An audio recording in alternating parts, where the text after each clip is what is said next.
We are live on a Wednesday edition of the Sports Bash. We are live on a Wednesday edition of the Sports Bash here on 97.3 ESPN and the free mobile app. What's going on, everybody? I'm your host, Mike Gill. Josh Henning producing today's show. You out there on a hot one on a Wednesday as we hit hump day midweek here.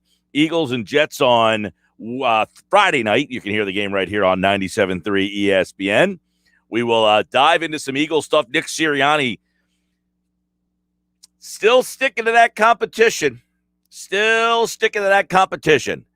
He discussed it. You can go to our website, 973ESPN.com, or use the free mobile app to read more about what he said about the left tackle competition. Who even thought that was still a competition? Oh, apparently Nick Sirianni still thinks it is. Go to our website for more, 973ESPN.com, or use the free mobile app. The Eagles and Jets, we have plenty on that this weekend, but we will start with a pennant race baseball game that occurred last night in Philadelphia. One guy showed up. The rest of the team decided to watch as Ranger Suarez did everything he could to try to keep the Phillies in a playoff race, but unfortunately his offense decided to take the night off. An unfortunate time to have your offense watch your left-handed hurler keep you in the game essentially the whole night, 6 2/3, one-run baseball. He struck out 7, but unfortunately the offense decided, tonight's not the night for me. Suarez pitches outstanding, and the Phillies lose. They lose 3-1. And it's a night where the 3-1, who knows what happens if Odubel Herrera cuts that ball off in left field. Just a poorly played ball. Unfortunately, this is what we come to expect from Herrera in the outfield. He's a terrible outfielder, and he just did not get that ball. It brought home 2 runs, and they come home late in the game, and it ends up being the difference in the game. Now, I'm not suggesting that the line drive off of Archie Bradley that got past Herrera and scored Phillips and Arozarena was the difference in the game. Unfortunately, your offense was the difference in the game. It's an unfortunate time to have your offense really hit the skids, if you will.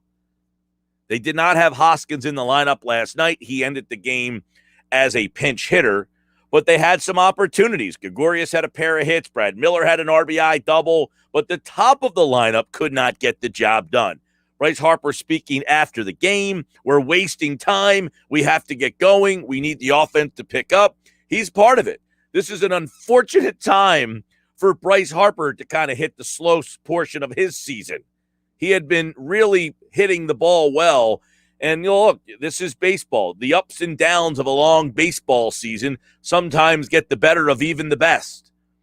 Bryce Harper, who had been scorching hot, is now, I don't want to say ice cold, but at 290 right now, at 290 with 23 homers and 52 RBI, 967 OPS, he's still having a very solid season. But as you see, there are ups and downs, peaks and valleys to all players' season. And right now for Bryce Harper and this offense, he had a hit in the game yesterday. He had nothing on in the game against the Padres. He was 2 for 3 against the Padres, 1 for 3 against the Padres, a couple of offers in the series against Arizona. He's hitting a little bit of a cold spell right now. His average has gone from 297 on August 17th. It has dropped 7 points from the 17th to the 24th. That's a pretty quick drop at this stage of the season. For you to go down 7 points here in August means you're having a little bit of a rough patch. So I'm not blaming Bryce Harper. It's just an unfortunate timing that they just couldn't get anything from him last night. Or this offense, because they had some opportunities, right? They had some opportunities in the game last night. Here's a night where, look, I get it. The offense, the top of the lineup didn't do anything. But they had some chances. They had a chance to have a couple of big innings. They only ended up with the 6 hits, but I think they only had 1 extra base hit. I think Brad Miller hit a double. You're not going to get very much done with that. But that being said, I mean, late in the game, Miller's up again. He almost looked like he hit the home run. It went foul. He ends up striking out. And then here comes Hoskins. He doesn't get it done either. But 6 runners left on base. The team with runners in scoring position 0 for 5 last night. Segura, Torreyes, Gregorius, Herrera, and Hoskins all had an opportunity to do something last night with runners on. Couldn't get it done. Back to the drawing board, Zach Wheeler's on the mound. Here's what I'll say. Harper's right. There's scoreboard watching, and the scoreboard went your day 2 days in a row, and you have nothing to show for it. That said, you're 4.5 back. I believe the Braves have another schedule. They have 2 days in a row scheduled off days here, if memory serves me. And the Phillies have the Rays with Zach Wheeler on the mound. That's what you have tonight. It is imperative, if you are Philadelphia, to get this game tonight. It's not must win or anything crazy like that. However, on a night when the Braves don't play and they lost last night and you lost last night, this is a night that you have to try to get. With Wheeler on the mound, when he goes, you have to go. Now, you got some good news today. I think Zach Eflin is going to be back and in the rotation. I think Eflin is scheduled now to pitch tomorrow for the Phillies. And that will be a huge shot in the arm for this team. So Eflin,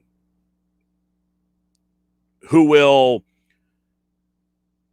join the rotation on Thursday against the Diamondbacks, that gives them a 5-man rotation now that's pretty darn good. Wheeler, Nola, Gibson, Suarez, and Eflin.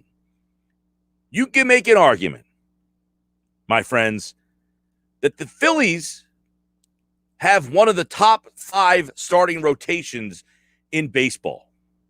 I know that sounds ridiculous, right? Who's got a better 5-man rotation in the National League right now? It's not the Braves. It's not the Mets. The 2 teams in your division, they don't have a better 5-man rotation than you do. Which team in the National League has a better 5-man rotation with Zach Eflin returning? This is your opportunity. You have an opportunity right now with these 5 guys. With Eflin coming back, this is it, man. You've got to capitalize with these 5 guys. 609-403-0973, 609-403-0973. Download the free mobile app and message us through your phone. You can download the app or get it in the Apple Store or Google Play. Just search 973 ESPN, launch the app, and hit the message us button, and we'll read off your messages throughout the show. Now, I want to get back into this Phillies game last night because there was a moment in the game, where the Phillies had the opportunity to kind of shut this thing down, and it's when Archie Bradley comes into the game. They had a couple of times, if you go back through the game last night, kind of go back through that game, this game is 0-0 through 3, and then both teams get a run in the 4th, right? They both score. I think it was the 4th inning. Pretty sure it was. And in that game, in that 4th inning, when they score, you get Cruz to strike out, Franco singled to right, then Diaz singles. So they have first and second with 1 out. And then they get up the single to Brandon Lau, and then Franco comes around, and they end up getting out of that inning. 1 hit, run on 3 hits. So they had a double play that got them out of that inning. They had a couple of double plays. And why is that significant? Because the Phillies' defense has been a big problem for them. So on a night when their defense was helping them out in the 4th inning, this is when you felt, all right, Harper grounds out to second, Real Muto flies out to center, 2 outs, nobody on, and you got a little something going. Gregorius hits the single, then Miller doubles him home. Boom, 1-1.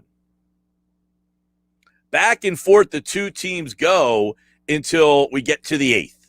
But along the way, that's where it's disappointing. The Phillies get the leadoff bunt in the 5th from Jankowski. They sacrifice him over.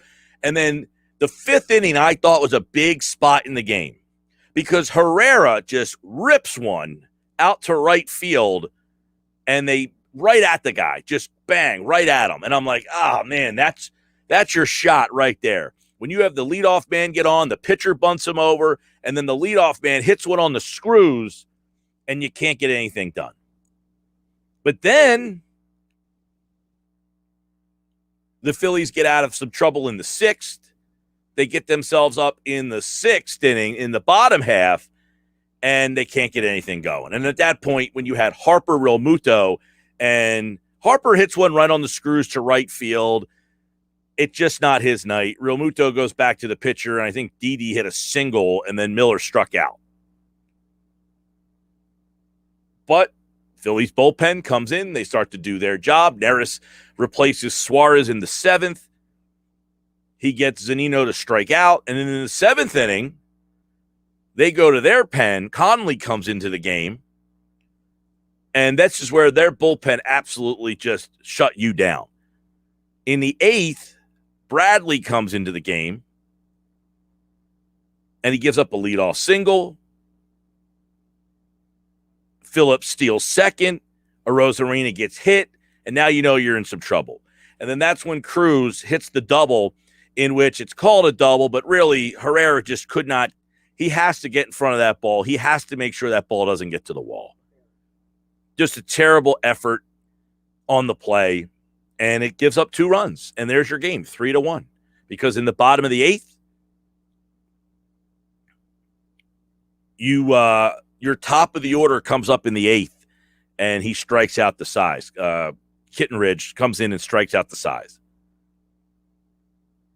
Hammer came in, got the job done. Here comes the ninth. You had a little bit of a rally. Realmuto gets on first with an infield single. Gregorius, I think, flied out. And then Miller, who hit that long foul ball, looked like it was going to be a homer. But, I mean, I don't say it looked like it was going to be a homer. It was way foul. But on television, the way they make it look, it's like, no, that was way foul. And then he ends up striking out, swinging. And then you have Hoskins come up, and he pops out the first base, and that's the game. So, look, you went toe-to-toe. The Rays had just a little bit more than you did last night, and it came again down to your defense. But really, your offense kind of struggled in the game last night. Mike, the starting pitching isn't the problem. It's the pen in the offense. It's absolutely sleeping. No, you're absolutely right. But what wins? Pitching. My point is this. If you can get into the playoffs, right? If you can somehow, that's just why getting the pitching back is so important. Because if you can get into the playoffs, you have a 5-man rotation, which essentially would probably become a 4-man rotation. So Suarez, I would imagine, would go back to your bullpen, and it would lengthen your bullpen. Either Suarez or Eflin. It makes your bullpen better. Your starting rotation's very good. They would be an interesting team. But you're right. The offense has been sleeping lately. But if you got to the playoffs, it would be because your offense helped get you there.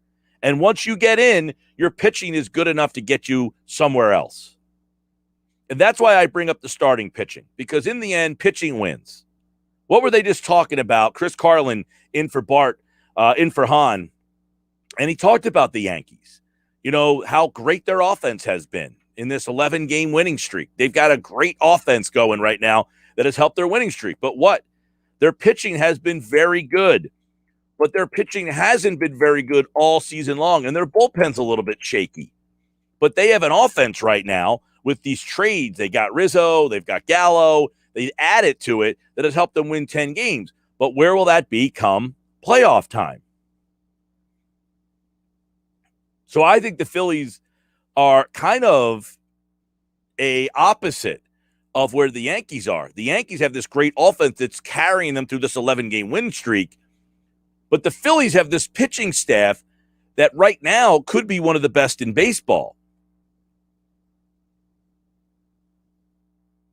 And if you have one of the better pitching staff, you can feel pretty good about your chances in a playoff series. That's why it's funny because the Rays made the World Series last year. Here's this Rays team, and I laugh because, hey, what did we say last year when the Rays were in the World Series? Hey, we're Raysmen. This Rays team defies everything. You watch them play, and you're like, who are these guys? They just find guy after guy after guy. It is probably the best run organization in sports. Seriously, the Tampa Bay Rays have to be one of the best run organizations, if not the best run organization in all of sports.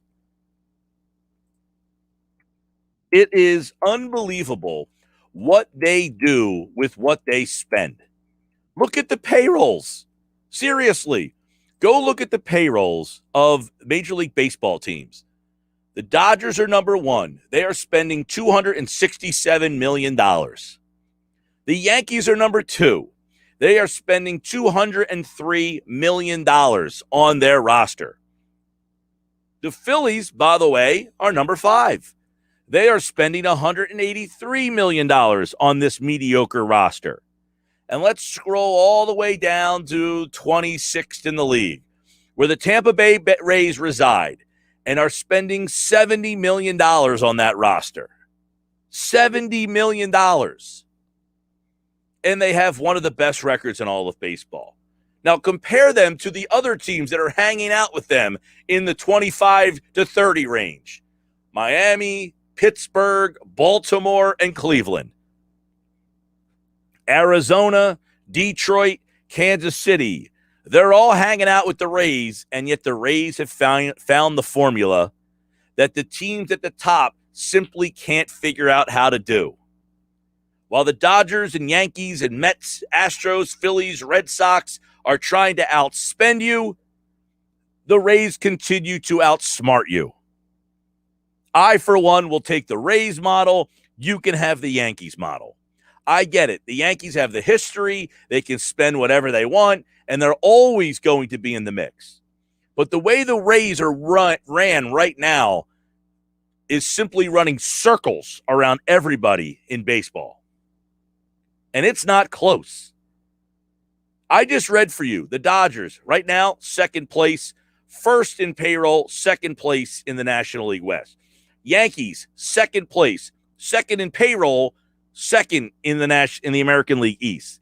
The Mets are third in payroll, third in the National League East.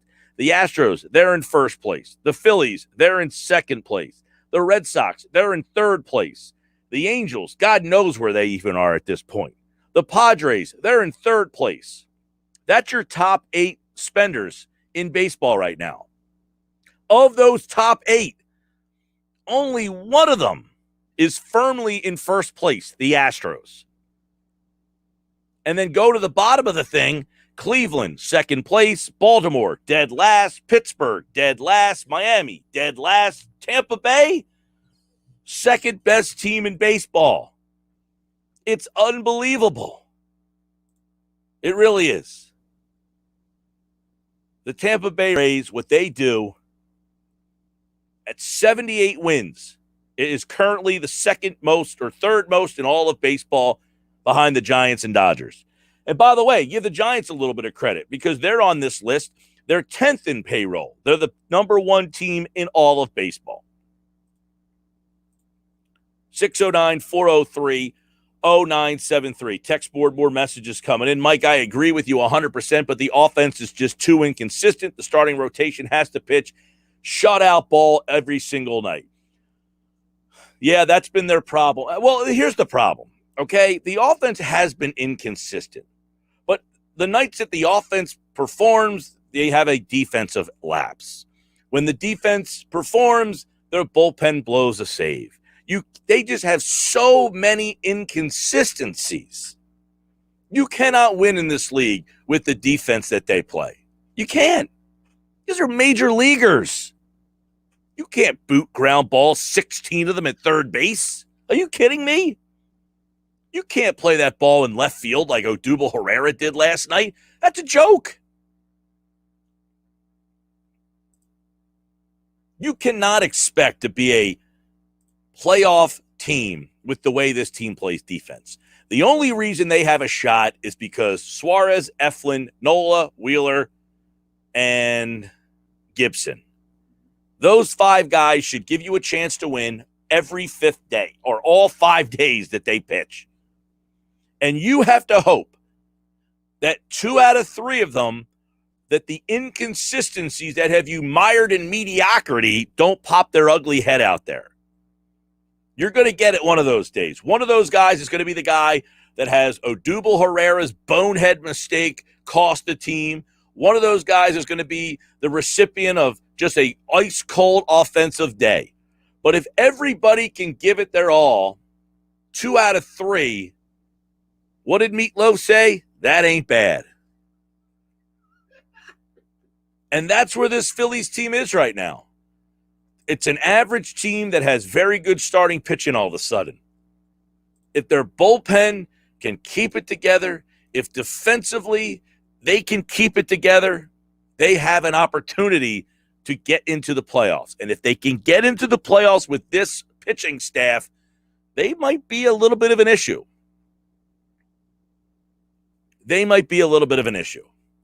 We'll start there today. The Sports Bash is live on 97.3 ESPN. I'm Mike Gill. Nick Sirianni is keeping it close to the vest, but is he really? He said something today that pretty much tells you all you need to know about these competitions, quote unquote, anyway. We'll get into that coming up. Sports Bash is brought to you by Matt Blatt Kia. They want to get you approved today. Matt Blatt, 6211 Black Horse Pike, Egg Harbor Township. Nick Sirianni commented on the left tackle position. Wait, hasn't that already been decided? Apparently not. For details, go to 973ESPN.com. And I've got thoughts on that coming up next here on the Sports Bash on 97.3 ESPN and the free mobile app. Thanks to First Bank of Sea Isle. It's free. Download it in the Apple Store or Google Play.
226 here on the Sports Bash Live, 97.3 ESPN. I'm your host, Mike Hill, at Mike Hill Show on Twitter. Give me a follow over there. Also, don't forget to download the free mobile app in the Apple Store or Google Play. You can message us through your phone. If you're listening on the free mobile app, you can get all our Flyers, Sixers, Eagles, and Phillies articles, including the Flyers have just signed a veteran forward. Get the latest from Kevin Durso right now over at 973ESPN.com to find out who the newest Flyer is. Yes, a veteran player, a veteran forward, I will add to that mix. To get the details, go to our website, 973ESPN.com, or get the free mobile app, and we'll send you an alert to your phone so you can get all the details on the newest Flyer. I am Mike Gill. This is the Sports Bash. So Nick Sirianni today, all right? Sirianni's an interesting guy. He has really come out with this whole competition. Everything is a competition. So much so that he doesn't want to name the starters. But did he give a little insight on something today? Did he finally play his hand just a little bit? You know, he talked about the left tackle position today, okay? He was asked specifically about left tackle because back for the Philadelphia Eagles, it is Andre Dillard. Dillard is back at practice today. I guess he came back yesterday. And the first question at Nick Sirianni's press conference today was, are you still rotating at left tackle? To which Sirianni said, well, Andre Dillard just got back. How many days has he been back? 2? Yeah, so right now, with him just getting back, he's working with the 2s, and Jordan is working with the 1s. The follow-up question is, so you're not decided on that position? Nick Sirianni, not decided. No. Huh. All right, well, hadn't we heard report after report after report that the left tackle position has essentially been decided? One, Dillard got hurt, right? Dillard got hurt, and he hasn't been able to get out on the field. So it appears, right, that whole situation had been kind of decided by this time. Well, not so fast today, says Sirianni. Haven't decided on that deal. Not yet, no. So now what? Well, we're all kind of scratching our heads, right? What do you mean this hasn't been decided yet? Well, later on in the press conference today, somebody asked Sirianni. He says, at some point, with Andre Dillard just getting back, it seems like you would want to know who your left tackle is going to be this season. Are you kind of getting to that point? And here's where Sirianni, I don't want to say finally cracked, but maybe gave us a little insight to the whole situation, the whole depth chart, if you will. And Sirianni said, I mean, you've seen who has been working with the 1s at every position. The guys have been working with the 1s. I mean, that's who we're seeing as our starters at this point. And then he follows it up by saying, that doesn't mean we've made a decision. Again, Andre just got back. I thought Andre was having a good camp. I think Jordan is having a great camp. It is just Jordan has been able to go the whole camp, and Andre had a setback. That one still needs to play itself out. But with where they are now, it's just because of the injury situation, and Jordan will stay with the 1s for today. All right, Sirianni, look, I'm a fan. I don't have a problem with your whole competition. I don't have a problem with not naming the starters, okay? But he just said it right there. He's basically giving you a little backhand across your face like, come on, man. The guys who are out there with the starters, they're the starters. Stop asking me about this. I want to keep this whole competition going, and you're ruining it. I mean, the reporter's obviously doing his job. I'm not suggesting that whoever asked the question, I think it was Martin Frank, shouldn't ask the question. Of course he has to ask the question. But Sirianni told you all you need to know. It is crystal clear. He said it. You see who's out there working with the 1s. For instance, at wide receiver, it looks like Quez Watkins is going to be a starting wide receiver. Like he'll be the slot guy, not Greg Ward. Why is that? Because he's working with the ones. He's the guy out there getting the reps with the ones. So one battle at training camp that many anticipated being up for grabs was the left tackle position. And while it appeared fourth-year player Jordan Mailata was pulling away from former first-round pick Andre Dillard, Eagles head coach Nick Sirianni isn't ready to declare the winner, at least to you guys yet. Not decided, he says. Dillard has been dealing with a sprained knee. He just returned to camp this week, giving Mailata the opportunity to run exclusively with the first team. Sirianni has preached competition all throughout this camp, refusing to even name Jalen Hurts his starting quarterback, even though his actions indicate that Hurts is the unquestioned starter. We all can see that. It appears that this is the case at left tackle as well, with Mailata the clear winner of this left tackle competition, even though Sirianni isn't ready to anoint the winner to the media. He did, however, give that sneak peek at what he might be thinking today. So Sirianni can say all he wants that this competition is still up for grabs, but rest assured, Mailata will be the starting left tackle when the team opens the season September 12th against Atlanta. So those of you who are commenting on Facebook and tweeting away, give it a rest. Read between the lines, or actually do better and read the entire article, not just the headline. Because the headline stands out. It says, Sirianni on left tackle position, quote, not decided. We'll take a further reading into the article, into which we clearly point out that at the end of the day, he has to say that. He'll continue to say that. Heck, he has to say that if he wants teams to call about Andre Dillard. Saying that Dillard lost the battle this early into training camp doesn't do any good for anybody. Saying that Dillard, hey, you're going to have to offer me more. He still might be our starting left tackle. You're offering me a 7th-round pick. You're going to need to do better than that. This guy's going to start for us. See what I mean? That's why Sirianni can't name his starter. 609-403-0973. 609-403-0973. It's pretty easy to read. Of course, you have to actually read the whole article. And that, for many of you, is hard to do.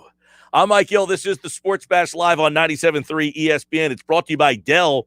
For your small business needs, call a Dell Technology Advisor today, 877-ASK-DELL. I'm Mike Gill. This is the Sports Bash, 609-403-0973. 609-403-0973. Jersey P.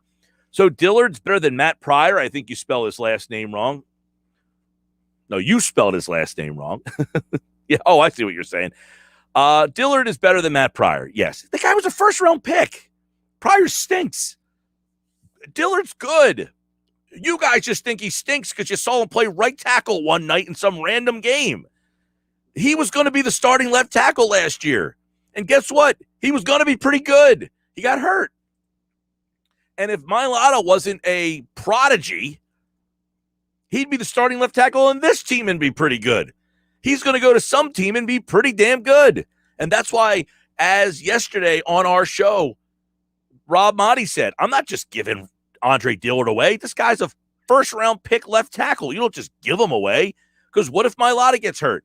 You then have a first-round pick stepping right into his spot instead of Matt Pryor, who stinks. Download the free mobile app and get more on the Flyers signing over at 973ESPN.com. The Flyers have added a veteran player. Check out the details right now from Kevin Durso at 973ESPN.com. I'm Mike Gill. When we come back, Mike McGarry from the Press of Atlantic City. Big one for the Phillies tonight, but is it must win? That's next.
240 Sports Bash. Mike McGarry from the Press of Atlantic City, set to join us in just a moment here. I'm Mike Gill, at Mike Gill Show on Twitter. Give me a follow over there. And, of course, later on tonight, football at 4. We'll have Jeff Mosher join us for today's edition of Football at 4. Phillies lose the game last night, but they make a big shakeup in the front office. What's the message there? Mike will join us in just a second for that. Sports Bash brought to you by Matt Blatt Nissan. The all-new Matt Blatt. They're now open. Black Horse Pike, Egg Harbor Township, next to Home Depot. Visit them online at mattblattnissan.com. All right, let's check in on what's happening all over the place. We've got high school football this weekend. I'm sure Mike will be following all of that. Also, Phillies with a big series coming up, finishing with this Rays. And then they got a series they have to win. But are these games turning into must-wins? Mike's must-win column comes out on Friday. Let's hear what he has to say about that. But that's a disappointing loss last night, Mike. I mean, they just couldn't get the offense going. They haven't had the offense going, it seems like, for 2 weeks now, right? Yeah, absolutely. What we thought of would be their biggest strength. They were supposed to be a team that could out-hit their weaknesses. Well, the weakness has been the offense, and it is a disappointing loss because this is a big stretch for the Phillies right now. They've got a 6-game homestand. I think they had to go 5-1, 4-2 minimum on it. And, you know, the Braves lost to the Yankees last night. The Braves are off today and tomorrow, and then the Braves play 3 games against the Giants and 3 against the Dodgers. So the Phillies will have an idea by September 1st, September 2nd, where exactly they stand. And if they're 5 back, you know, going into the last month of the season, you don't see too many teams 5 back in the standings win division. No, and, you know, you can make an argument, Mike, with Eflin coming back and pitching tomorrow, that with Eflin, Suarez, Gibson, Nola, and Wheeler, they have one of the best 5-man rotations in baseball. They can't waste this. Yeah, absolutely. Not only that, they've stabilized that starting rotation that had so much trouble at the number 4 and 5 spot, right? They've also stabilized the bullpen. You know, the bullpen, now Archie Bradley gives up the 2 runs last night, but before that, he had been pitching pretty well. Ian Kennedy has done a nice job as the closer. Hector Neris has done a nice job in that 6th, 7th inning. So the bullpen, that was such a big weakness. They've also kind of fixed that. But what we all thought was going to be a strength, the team's ability to hit, has just killed them over these past 2 weeks. Now, in your mind, is it lineup configuration, just overrated of players, guys going through a funk? Why is the offense becoming Achilles' heel? Well, I think it's just guys not having the years that we thought they were going to have, right? Alec Boehm, you know, I think he's the biggest disappointment of the season. We all thought they'd get more out of that third base spot. They've got nothing out of that third base spot. Didi Gregorius has had a bad offensive season. We thought there'd be more out of shortstop. The left fielder McCutchen has had some big hits. He's also had games where he struck out 5 times, so he's been inconsistent. Center field has been a dead spot all year. Hoskins' injury probably forced you to play Brad Miller a little bit too much at first base, and Brad Miller got overexposed. JT Realmuto is not having the type of normal season. You know, he might be having his worst offensive year since 2016. Segura's played well, but he's kind of reverting to the back of his baseball card, right? I don't think he's a 320 hitter or a 310 hitter. He's probably reverting back to that 280, 290 area. So that's why I just went through the entire lineup, and we don't see a guy, with the exception of Bryce Harper, who's kind of playing the way we thought he could play, or above and beyond the way we thought he could play. Now, Mike, with Galvis back, is he a guy that, in your mind, has to play? I mean, he's not great, but does he have to play every day? I don't think. To me, I don't think Freddie Galvis is an everyday player. You know, I look at him as more of a guy you kind of spot start around the infield, maybe come in as a late inning defensive replacement. But if you're kind of depending on Freddie Galvis to jumpstart your offense, I mean, you've got big issues.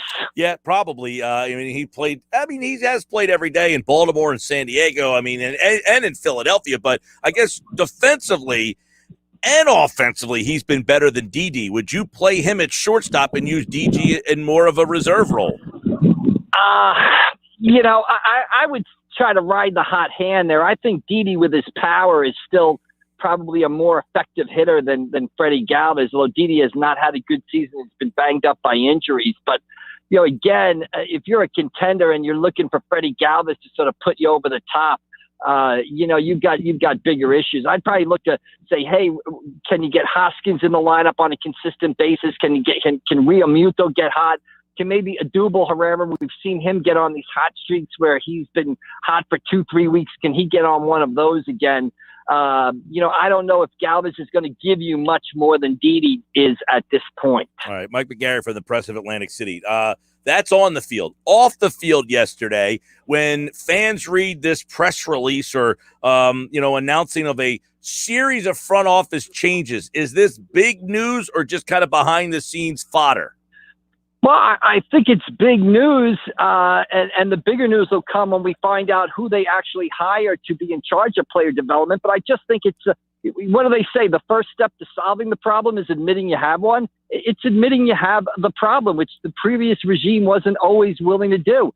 The lack of young talent, the names roll off our tongue, right? Kingery, Moniak, Bohm, Hazley, Cornelius Randolph, Spencer Howard. How many prospects are going to come up here and kind of fall flat on their face and not be what they were projected to be? So the first step to solving the problem is admitting you have one. And if one guy doesn't make it, if two guys don't make it, that's probably par for the course in any organization. But outside of Hoskins, who's the last position player that they've developed to be a part of the everyday lineup? They've had 5-6 guys come up here and fail, and something had to change. And Dombrowski, to his credit, took the first steps yesterday in changing it. Right. So what's the message there? Is that our message before was antiquated, or we just didn't have the right guys there? Do we see a shift in the way that they start to, scout players? Well, people, if you talk to people and read a lot of stuff, people seem to think they were kind of antiquated before the McPhail-Klentak regime. And then McPhail and Klentak came in and they sort of tilted 180 degrees the opposite way to the all-analytic approach and got too far in that direction. It sounds like from what Dombrowski said, they're trying for a more, a basic approach, a blend of the two philosophies, basically. But clearly what they're doing now doesn't work. And to me, they can try to sell it however they want. But to me, it says that this team might be closer. Now, they are in playoff contention, but this team needs to be rebuilt a little bit. And when you make changes like that in the front office and bring in new player development guys and sort of change your philosophy, that's something rebuilding teams do. So, I'm sure the Phillies will tell you that they think that rebuild can be done in, a year or two. But there's some rebuilding of the organization going on right now. And we'll see how that transpires or transfers to success on the field, how quickly that is. Well, Mike, you look at a team that's a game over 500. They're just hanging by a thread in a pennant race with the 5th highest payroll in baseball. They're stuck in no man's land, this team. Right, absolutely. And that's why I kind of agree. I kind of sell them, taking a step backwards in 2022 to kind of turn it around quickly in 2023. I do think they could, they don't have to go on the old 5-year rebuilding plan that everybody sells because, they do have some talent there in Harper and Real Muto and Nola and Wheeler. But this is clearly a team that's got to make some changes and will have some tough questions to answer in the offseason. Or else, you're absolutely right. What they are now is they're hoping for a year like the 1993 Phillies. They're hoping for, Harper to have a career year. Everybody has a career year at once. They win a division, go to a World Series. But that 93 team had no staying power. And this group, as presently constructed, they might be able to get in the playoffs. They might all ride career years to get to a playoffs at some point, but there's no staying power there in this group. Yeah, it's hard as we constantly have kind of looked at the trade deadline, how to fix this team. You can't trade Harper, Real Muto. I don't know that you want to move Wheeler. The rest of the guys don't have very much value. It's going to be hard to internally fix this team without getting really creative, and drafting better is maybe the first step, but that doesn't happen overnight. You don't just draft better and then turn into a good team like you do in football and the NBA. Baseball is a lot different way. So we'll see how Dombrowski tries to end up fixing this thing, Mike, because as you know, they can't trade Real Muto and Bryce Harper to try to fix this thing. Correct. Absolutely. And the changes they're making now, if you would think best case scenario might play out on the field 3 to 4 years from now. But you look at this team and just go through it. Let's say the offseason started. You've got questions in left field. You've got questions in center field. You've got questions at third base. You've got questions at shortstop. That's 4 of the 8 positions. I mean, so this team clearly has kind of might have to bite the bullet a little bit, and I think take a step backwards to maybe contend, to take a step forward in 2023, 2024. All right, let's shift over to the Eagles real fast. Nick Sirianni continues to say there's a position at left tackle that is up for grabs. Are you buying that at all? Not from what I've read, not from what I've heard, not from what I've seen. I don't know. This kind of reminds me of the quarterback situation where he wouldn't say that Hurts was the number 1 quarterback. I'm not buying the situation from there. From all indications, Jordan Mailata has clearly won that job. And why you won't come out and say it is a bit of a mystery to me. Just the same way he wouldn't say, a week ago or 2 weeks ago that Jalen Hurts was the number 1 quarterback. Sometimes these coaches like to get a little too cute and like to, play some games and stuff like that and not admitting the obvious and what everybody's seeing and reporting, I think only ends up, kind of hurting their credibility a little bit in the long run. Well, I mean, do you think behind the scenes they've had the discussion and just say, hey, look, to the media, I have to keep playing this game, but hey, you've won the position. Is that a possibility? That's a possibility, but my point would be, why not just come out and say it then? What's the big mystery? Well, the Dillard thing, I guess I can understand a little bit, because if they're trying to trade him, somebody calls and they say, hey, he still might be our starting left tackle. You got to give us a little more. Yeah, but, I'm sure, all the NFL's other cities have the internet and they realize what's going on and reading stories and stuff like that. So I don't think anybody's kind of falling for that situation. So kind of playing cutesy and stuff like that. I mean, I just think sometimes and professional sports teams, and especially in the NFL, they treat everything like it's they're revealing the D-Day invasion plans when it's nowhere near that important. And, the world will continue to spin on its axis if Nick Sirianni declares Mailata the starting left tackle, which is something we all know. Who's going to be, the Eagles break the huddle for their first play from scrimmage against the Atlanta Falcons on September 12th, barring an injury. Jordan Mailata will be to Jalen Hurts' left as the team goes to the line of scrimmage. Agree. Now, he did say today, Sirianni, he was asked about the whole Dillard Mailata thing further down the press conference. He said, I mean, you've seen who's been working with the ones at every position. The guys have been working with the ones. I mean, that's who we're seeing as our starters at this point. And then he got to backtrack by saying that doesn't mean we've made a decision because Andre just got back. But I think that messaging right there is pretty clear. If they're out there with the ones, that's who you're getting.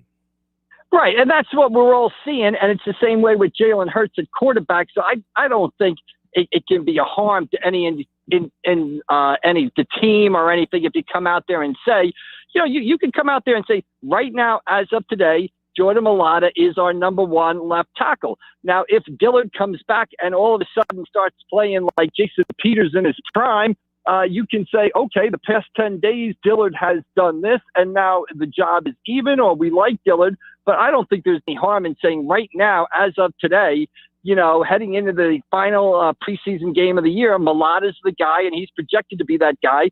But, everybody's still got a shot. There's still time left. So, I don't know why it's so hard sometimes, and it seems football coaches in particular, just to state, I don't know who they're trying to fool or what's the harm in that, basically. All right, Mike McGarry, Press of Atlantic City. His must-win column Friday in the Friday edition of the Press, and, of course, the Eagles and the Jets on Friday night right here on 97.3 ESPN. And Friday, Mike, I'm sure you will be in Ocean City for a long portion of your day covering the kickoff of the high school football season. So we look forward to everything that is happening as the fall football season is just about here. Mike, take care, pal.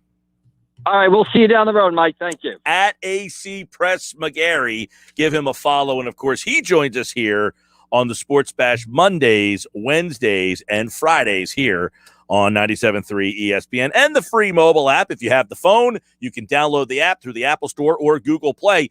Joe Banner tweeted about this. Nick Sirianni says the left tackle position isn't decided between Mailata and Dillard, to which Banner says, coaches lose credibility when they talk like this. My guess is must be hoping to trade him. Hey, it's exactly what I said. That's why they're not saying one way or the other. They got to keep his value up. Read between the lines, my friends.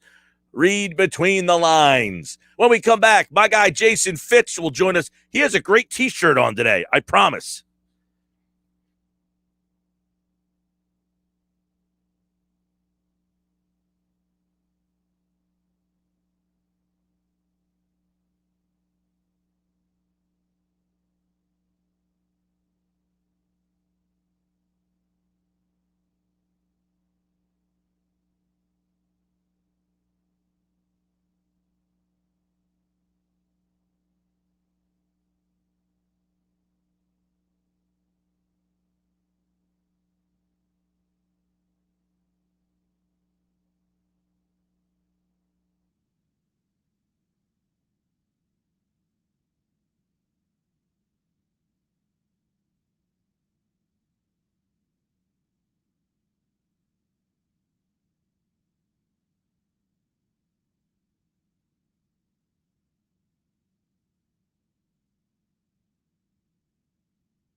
South Jersey's home for the Sixers and Flyers. Yeah! He scores! A two-hand jam! 97.3 ESPN, WENJ, WENJ HD, Millville, Atlantic City, a Town Square media station.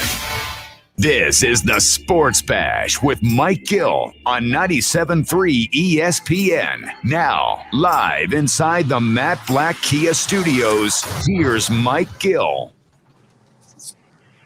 All right, here we go. Sports Bash Live, 97.3 ESPN. I'm Mike Gill, taking you till 6 tonight. Don't forget, coming up later on, football at 4. Mosher's here with the latest on the Eagles and the Jets. After a brief hiatus, I am back.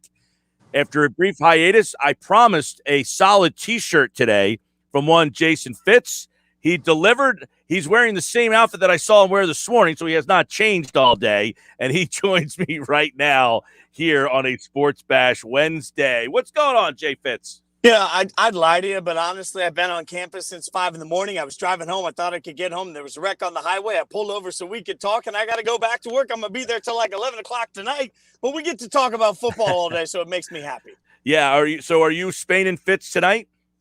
Tonight, it's solo Spain because I'm doing a college football taping that will air, I think, tomorrow for the digital side. So about to hit that busy time of the year for college football and NFL shows for me in the ESPN app and on social media. So it's a fun time. But Sarah will fly solo tonight and be better because of it, and I'll be back tomorrow. All right, so I promised a solid T-shirt game before you jumped on. He's got the Saturday night's main event WWE style from like the 1980s rocking today. So that's a good one. Now, I forgot about the T-shirt game. I'm rocking a Altoona Curve AA T-shirt here that I got like 2 years ago when I was cruising through Altoona. I mean, that's strong, though. Like, anytime you can have that cruising through Altoona as part of your show, you've just won. That's what I'm saying. Now, you talked about college football. That's what I'm interested in to start today's conversation, man. All this college football, the alliance, it sounds like a WWE faction that's coming together here. You got these two guys joining this faction over there. These three are going to come together. Are we going to get a steel cage match? Yeah, well, the one thing we're going to get is a classic heel turn, right? Like, to me, this is Macho Man and Hulk Hogan. It's the Mega Powers, and it's only going to work until Miss Elizabeth breaks them all up, right? Like, that's the inevitability of this. Everybody can say that they're going to come together, kumbaya, and have this cute alliance. But the minute somebody can make more money doing something else, they're going to do something else. There's nothing in writing. So the fact that they're asking us to buy that they've looked in each other's eyes and they've felt it to their soul. Like, I really do feel like Vince McMahon wrote what we're hearing at this point, and I'm supposed to buy it, and I'm not. Like, it won't even make it to SummerSlam next year. So I'm out by WrestleMania. Alliance is done. There we go. All right, so when is CM Punk coming in to save the day? How is this thing all fixed? Yeah, well, the CM Punk portion of this, that's maybe over here with the group of 5 saying, hey, don't forget to pay attention to what we're doing over here. Because, I'm not sure what fixes this quickly, but I know this. The Pac-12 is desperate for it, right? The Pac-12 has got to figure out a way to stay relevant. The Big 12 is dying in front of our eyes. So I think the landscape of college football is taking a drastic and unpleasant turn for a lot of teams. And realistically, what we've learned is what we've all known. Like, there are 15 or 20 programs that actually matter, and the rest are just riding their coattails. Yeah, I mean, what happens to the remaining Big 12s? Because they're not part of this alliance. So do they just dissolve into, the group of 5 schools? What happens to them?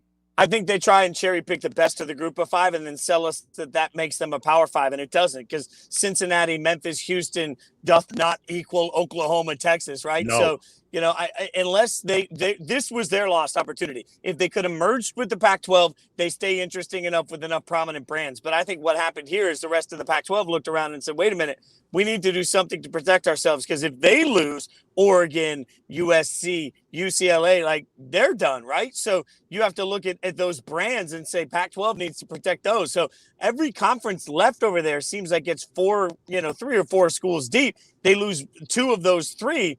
They're done. So everybody's trying to band together. Big 12 is going to end up being as relevant as the group of 5 in 5 years. So when's this happen? When are we going to see, like, if you're a college football fan and you are used to your Saturday rivalries, when will you start to see that change? And you're like, wait, why are these 2 teams playing?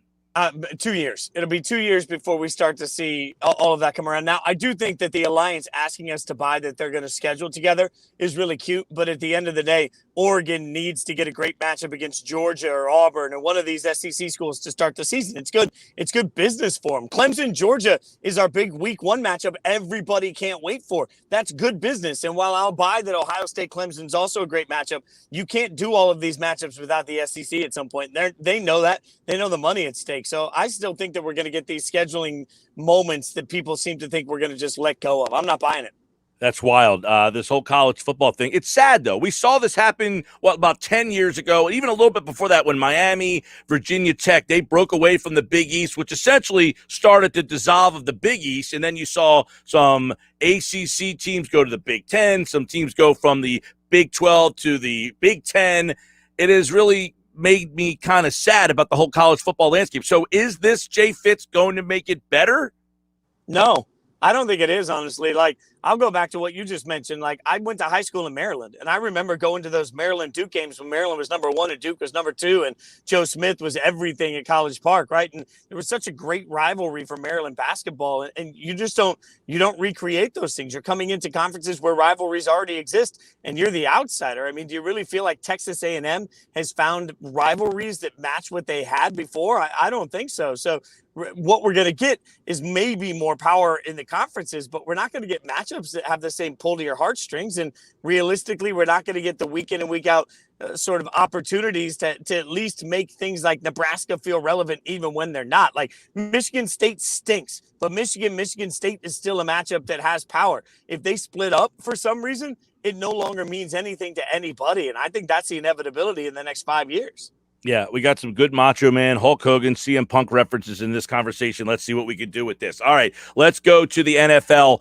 Urban Meyer, we all saw what happened the other night. His press conference, him on the sideline. How is that Jacksonville Jaguar thing going to work out? Is it going to be the Chip Kelly in Philadelphia and in San Francisco, or is he going to have success at this level? Now, I love your Chip Kelly analogy, and I'm going to steal it and start using it. I think, Urban Meyer, and I saw somebody tweet out that played the game, just look at his body language. And what we look for from quarterbacks are, I made a mistake, I'm good. Like, we forget how many mistakes Peyton Manning made his rookie year. Trevor Lawrence going to make mistakes, and he's on a bad football team. But it's up to Urban Meyer to sort of find a way to control the sideline, find a learning opportunity, all the cliches we hear about. It seems like he's so worked up. Like, this is a 4-win team this year, and that's with a quarterback I truly believe in. So, I'm looking at Urban Meyer and thinking all the writing is on the wall. Inevitably, he's in over his head. It's rare for a coach to prove us wrong when it comes to this, especially coming out of college. I think Urban Meyer has proven time and time again already that he doesn't really understand a pro locker room. The Jags will fail Trevor Lawrence before Trevor Lawrence fails the Jags. In 3 years, he's going to be asking for his way out, and they're going to have a different coach. All right, let's go to some of the storylines because we're getting close. How about New England with this whole quarterback situation? Is Bill Belichick ready to crack here and make a change and go with a rookie? No, I still think it's Cam's job. And, New England's put too much money in. That's a part of it we keep forgetting. Like, you don't spend that much money and then turn it over to a rookie. Cam can still win football games. This was a team that was almost 500 with nobody on their roster last year. I think Belichick's going to look at it and say, right now, today, best chance to win, Cam. If it's Mac down the road, then they'll switch over to Mac. But I'd be much more surprised to see Mac starting in the first 5 weeks of the season, especially knowing that week 4 they have a matchup at home against Brady. You don't want to do that to anybody, especially your young quarterback. So I think Cam's in at least for the first 4 or 5 weeks, but I wouldn't be surprised to see him starting the first 8 or 10 weeks, maybe even the whole season. All right, Bridgewater's the starter with Denver. Does it matter? I think it shows you that at this point, Drew Lock has managed to fool the Broncos for a really long time, and that's a shame. And it's a reminder that John Elway has no idea what he's doing when it comes to getting a quarterback. Like, none. I mean, the Broncos have had ample opportunity to either get a different quarterback or trade up in the draft to get a different quarterback. And they've just sat tight repeatedly with Drew Lock. So it's okay if they're wrong. But if you admit that you're wrong, then admit the number of mistakes you made in analysis and evaluation at the position. It's a failing at John Elway's feet. How many chances does that? We always talk about Gruden and how many chances he deserves. How many chances do you get to get the quarterback position wrong, even if your name's John Elway? All right, so there's the whole Bears thing where they have been refusing to budge on the Andy Dalton thing. But should they be praised for this? In other words, you're on the hot seat, and yet you're still playing the veteran over the rookie. Yeah, I have no problem with that, especially with that offensive line, knowing it's going to get him killed. We watched Burrow last year have to run away from Michael Myers every single Sunday. Like, they were trying to murder him behind a terrible offensive line. And I think Cincinnati's offensive line is almost that atrocious, or Chicago's offensive line is almost that atrocious. So if you can save Justin Fields from that, you save him from that. But the other side of it is, if they believe they're developing him, it's worth it. If they're just sitting him to save him, then you got to ask yourself a lot of questions about roster construction. I think they're sitting him because he's not quite ready, and they believe Andy Dalton can still win games, which he can do in this league. If he can get out to 4-2 in this process, and I don't think that's impossible for him, then it's a win-win for the Bears. All right. Obviously, the 49ers have a lot of different expectations. This was a team that could have made the Super Bowl, if not for injuries potentially last year. They thought anyway. Jimmy Garoppolo, Trey Lance. What would you do in San Francisco? We lost Jay Fitz. He just vanished from the video, and we'll try to get back in touch with him here on the Sports Bash Live as we were kind of going through all the football scenarios. We talked about what's going on in Jacksonville. That team seems to be a disaster. I mentioned the Chip Kelly combination with him, and obviously, who's the coach out there? Urban Meyer. Yeah, Meyer looks in over his head at this point so far. He just looks like a guy. He mentioned Bridgewater with Drew Lock out there. Bridgewater has been named the starter today. And the other two ones, you have two veterans, Jimmy Garoppolo, who went to a Super Bowl, and Trey Lance. They don't think Lance is ready yet. They think Garoppolo got him to a Super Bowl, that's the best formula. And in Chicago, Andy Dalton's going to be the starter out there. They're going to go that route instead of going with Justin Fields. Now, there has been an argument to both sides here that, hey, the fact that this is interesting. Okay. So you can make two sides of the argument there. What Jason Fitz just brought up in Chicago, they have a very porous offensive line. So he's essentially suggesting, don't put your rookie quarterback behind that offensive line and get him killed back there, much like David Carr back when he was with the Texans. You've seen other rookie quarterbacks take beatings and never really be able to come back from that. So he's suggesting play the veteran guy, see if that guy can kind of keep you around 500, and then possibly somewhere in the season when your rookie quarterback has been standing on the sideline, getting the reps in practice, watching, studying more, maybe he can give your team a shot in the arm. Now, one of the questions that I was going to kind of get to was on that 49er, they went to the Super Bowl 2 years ago with Jimmy Garoppolo, and I prefaced that question by talking about the Super Bowl. They had more injuries last year than anybody in the history of football. They lost more man games to injury than anybody, and that includes the Eagles, who were next on that list. When you take COVID out of the equation, just injuries. The Patriots were number 2 if you include COVID, but if you take the COVID out, just injuries, San Francisco number 1, Philadelphia number 2. So San Francisco, they believe they have Super Bowl aspirations. Are they going to turn this over to a guy who played one college football game last year? Trey Lance, who came from a 1AA or FCS school? You're going to put him in and hand him the keys to the car?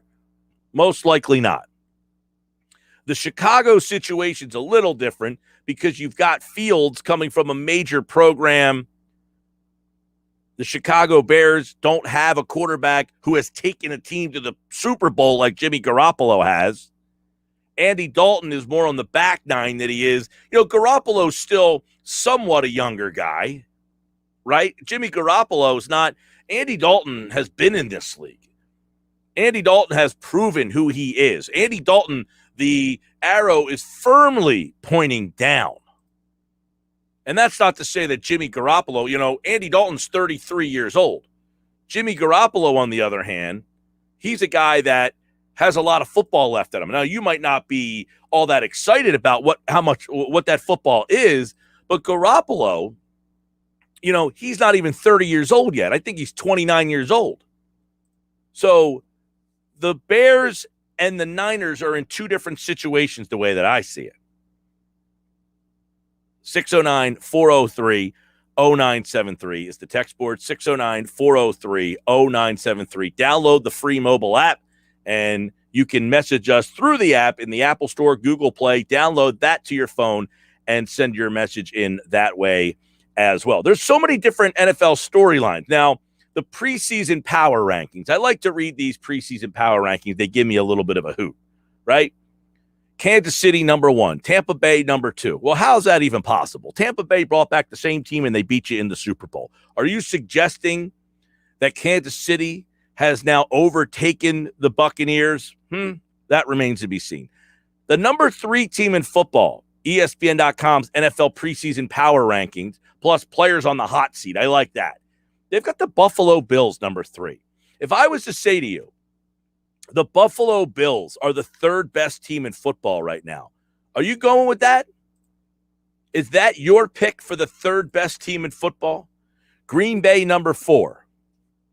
The Rams, number 5. So let's count this up here. Tampa Bay, the Rams, the Packers.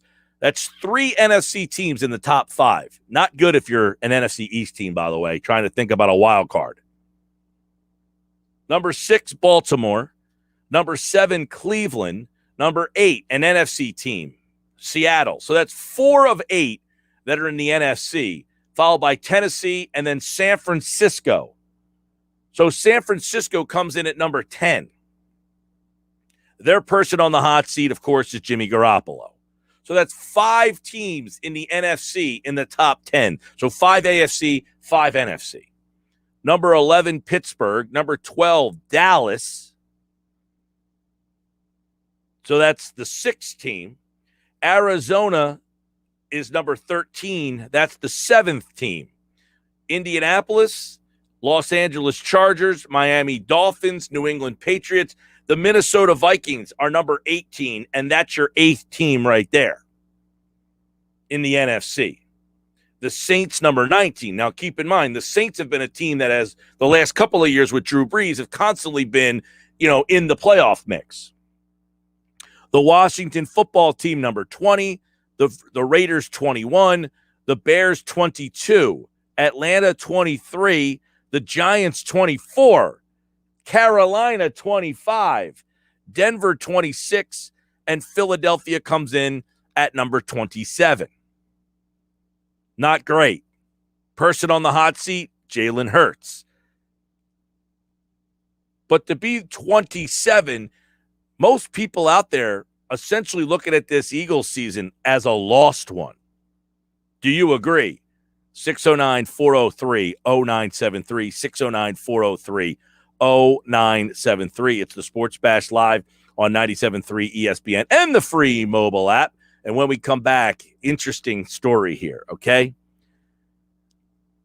Have you seen this story out there yet? It's about Nerlens Noel and Rich Paul, all right? Now, this story, you might say, what the heck does this story have to do with anything? But I'm here to ask, did Rich Paul essentially cost the Sixers an NBA title? I'll explain coming up next. Sports Bash 97.3 ESPN. My friends at PropSwap, we've been talking about them for a while now. And if you haven't started prop swapping yet, I don't know what you're waiting for. But some great odds are out there today. Some brand new odds out there today that I was checking out. It's a perfect thing to prop swap, okay? This is what you do. The odds just came out today for the NBA divisions. Nobody ever looks at the division titles. But the odds to win the division, the Brooklyn Nets are far favorites, 1-2. Philadelphia is next at 11-4. You could buy that ticket now, and then if the Sixers get out to a good start, you can sell that ticket at PropSwap. There's some other good ones too.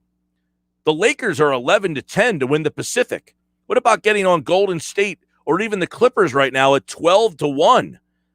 12-1 sounds like a really good bet to me. Go buy that ticket and then prop swap it as the season moves on. One other one that I kind of like, in the Southwest, Dallas is a huge favorite to win the Southwest. But what about the Pelicans at 9-2? That could be an interesting team if they get their stuff together.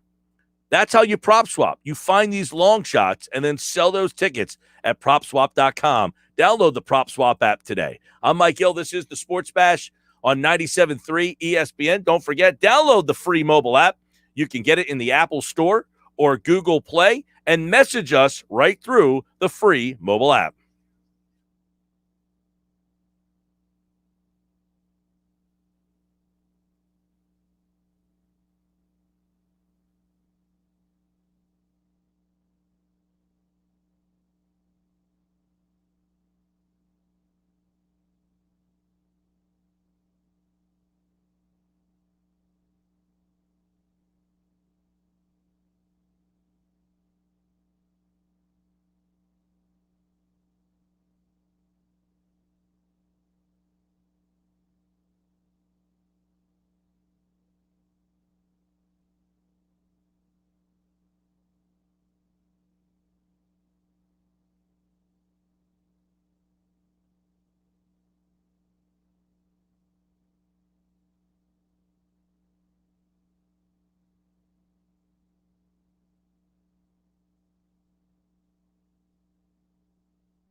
Sports Bash 97.3 ESPN. Mike Gill taking you till 6. Josh has game night tonight. Dave Weinberg, it's a Weinberg Wednesday. He'll give you his thoughts on all the things that's going on with the Eagles and more, of course, on a Weinberg Wednesday. Dave Weinberg, 6:20 tonight, the great columnist. Check out his extra points over at 97.3 ESPN.com. I'm Mike Gill, at Mike Gill Show on Twitter. Your text messages at 609-403-0973. Don't forget, download the free mobile app. Get it in the Apple Store, Google Play, and you can message us through your phone. And if you're watching the show live, you can see the video on YouTube and Twitter. You can always comment in the comments section in the video portion of the show as well. I told you before the break, Rich Paul, he is the agent for Nerlens Noel, right? So I wonder, did Rich Paul cost the Sixers an NBA championship? And I know the first thing you're saying is, excuse me? Well, if you haven't read this story yet, it is pretty bonkers and bizarre. According to Nerlens Noel, the player, he is suing his agent, right? He is suing his former agent, Rich Paul of Clutch Sports. Yes, that Rich Paul, the one who's basically the most powerful agent in the NBA right now. He is alleging that Rich Paul, his agent, cost him $58 million in potential career earnings. Now, he claims back in 2017 that Rich Paul came between him and his former agent, saying that if he ended his relationship with his former agent, Happy Walters, and signed with Clutch Sports, that Paul would be able to get him a max deal. So what did Noel do? He ditched Happy Walters. He joined Rich Paul in Clutch and signed a 1-year, $4.1 million deal with the Knicks. Now, according to Noel, he had a 4-year, $70 million deal on the table from the Dallas Mavericks. But he was told by Rich Paul to sign a 1-year deal and then enter free agency the next season and go after the $100 million max deal. Well, what happened? Noel got hurt, and then he had to sign another short-term deal. He finally then terminated his relationship with Paul and Clutch Sports. He then signed a 3-year deal with the Knicks. So where do the Sixers come in here? Oh, this is interesting. Nerlens Noel was told by Brett Brown, who was coaching the Sixers at the time, that the Sixers front office had been trying to contact Rich Paul to discuss a deal that would bring Noel back to the Sixers before the season that the Sixers played the Raptors in the NBA playoffs, the summer of 2018. Rich Paul refused to respond to the offer. So how does that affect the Sixers? Well, if you recall, this according to Derek Bodner over at The Athletic. The Sixers were uniquely inept at the center position behind Joel Embiid in those playoffs. According to the chart from Derek Bodner at The Athletic, the Sixers were a plus 90 with Joel Embiid on the floor. A plus 90. You talk about that series. The Sixers were a plus 90 with Embiid. The Raptors were a plus 34 with Kawhi Leonard. That's how good Joel Embiid was in that series. Okay? They were a plus 90 with him. Now, who did the Sixers bring in? Amir Johnson, and then signed Greg Monroe. Those two players combined were a minus 109. 109. When Joel Embiid went to the bench, the Sixers were a minus 109. And that was in 99 total minutes. So just think about it. If the Sixers actually got Nerlens Noel in 2018 to back up Joel Embiid, we could be talking about that Sixers team as your NBA champions. Because they took the Raptors to 7 games. The problem was Joel Embiid missed 99 minutes of the series, and they were a minus 109. I don't know that Nerlens Noel is going to win that, but let's go back to the 2018 season for Nerlens Noel. And I know it's a different offense and it's a different this and a different that. But that season, Nerlens Noel was significantly more productive than the two ass clowns that the Sixers put in there between Amir Johnson and Greg Monroe. That we can all kumbaya on. In Oklahoma City, Nerlens scored 5 points, 4 rebounds, but we all know that's not where he was a significant contributor, and we all know that that wasn't the Sixers' problem. It was that when Joel Embiid left the floor, the paint became the Red Sea, parting for Raptors to get 2 points after 2-point bucket. Nerlens Noel is certainly not a turnstile in the middle of the paint. He's exactly what the Sixers were missing in 2018. When I read that story today, it's the first thing I thought of was, wait a second, because I remember that offseason. And I remember saying, hey, Nerlens Noel would be a great guy to back up Joel Embiid because he plays great defense. He's one of the best defensive players, period. So he's suing Rich Paul, alleging that Paul cost him $58 million in career earnings. Now, I don't know, because he had the 4-year, $70 million deal on the table. So we got a $4 million deal after that, and then a $32 million deal with the Knicks this offseason. But if they just could come together and get that deal done with the Sixers a couple of years back, we could be talking about the Sixers winning an NBA championship. 609-403-0973. 609-403-0973. That's your text board. Joel Embiid was a plus 90. Plus 90. By the way, in that series, Danny Green was next at plus 34. Kawhi Leonard was plus 34. Kyle Lowry was plus 31. Jimmy Butler was plus 15. Marc Gasol was plus 12. Pascal Siakam was 0. Redick was minus 2. Simmons minus 16. And Tobias Harris was a minus 33 in that series. So now you look back and you talk about the backup center position and why it is so scrutinized in the city of Philadelphia. And the fact that they lost Dwight Howard and brought in Andre Drummond. Why do people care?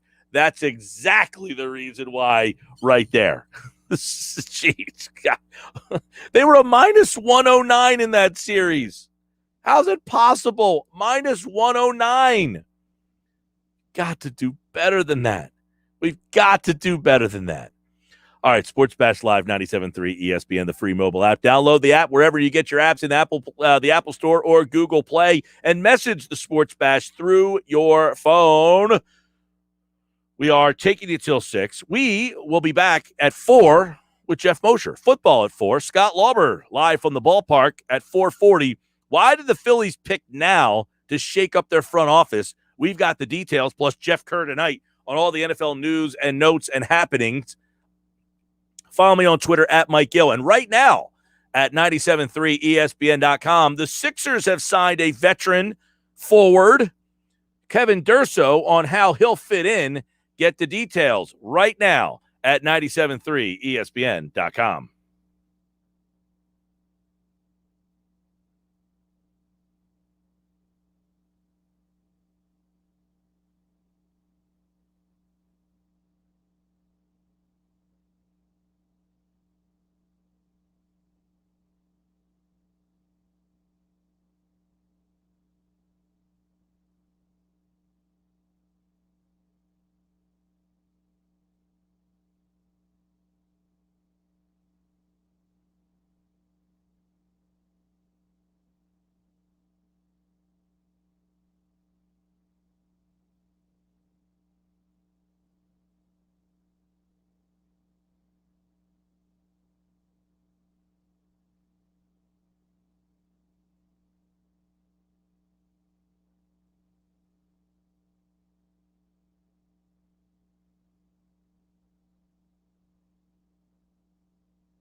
You know, one of the things that I love about the football season being back is that the constant routine it puts you in.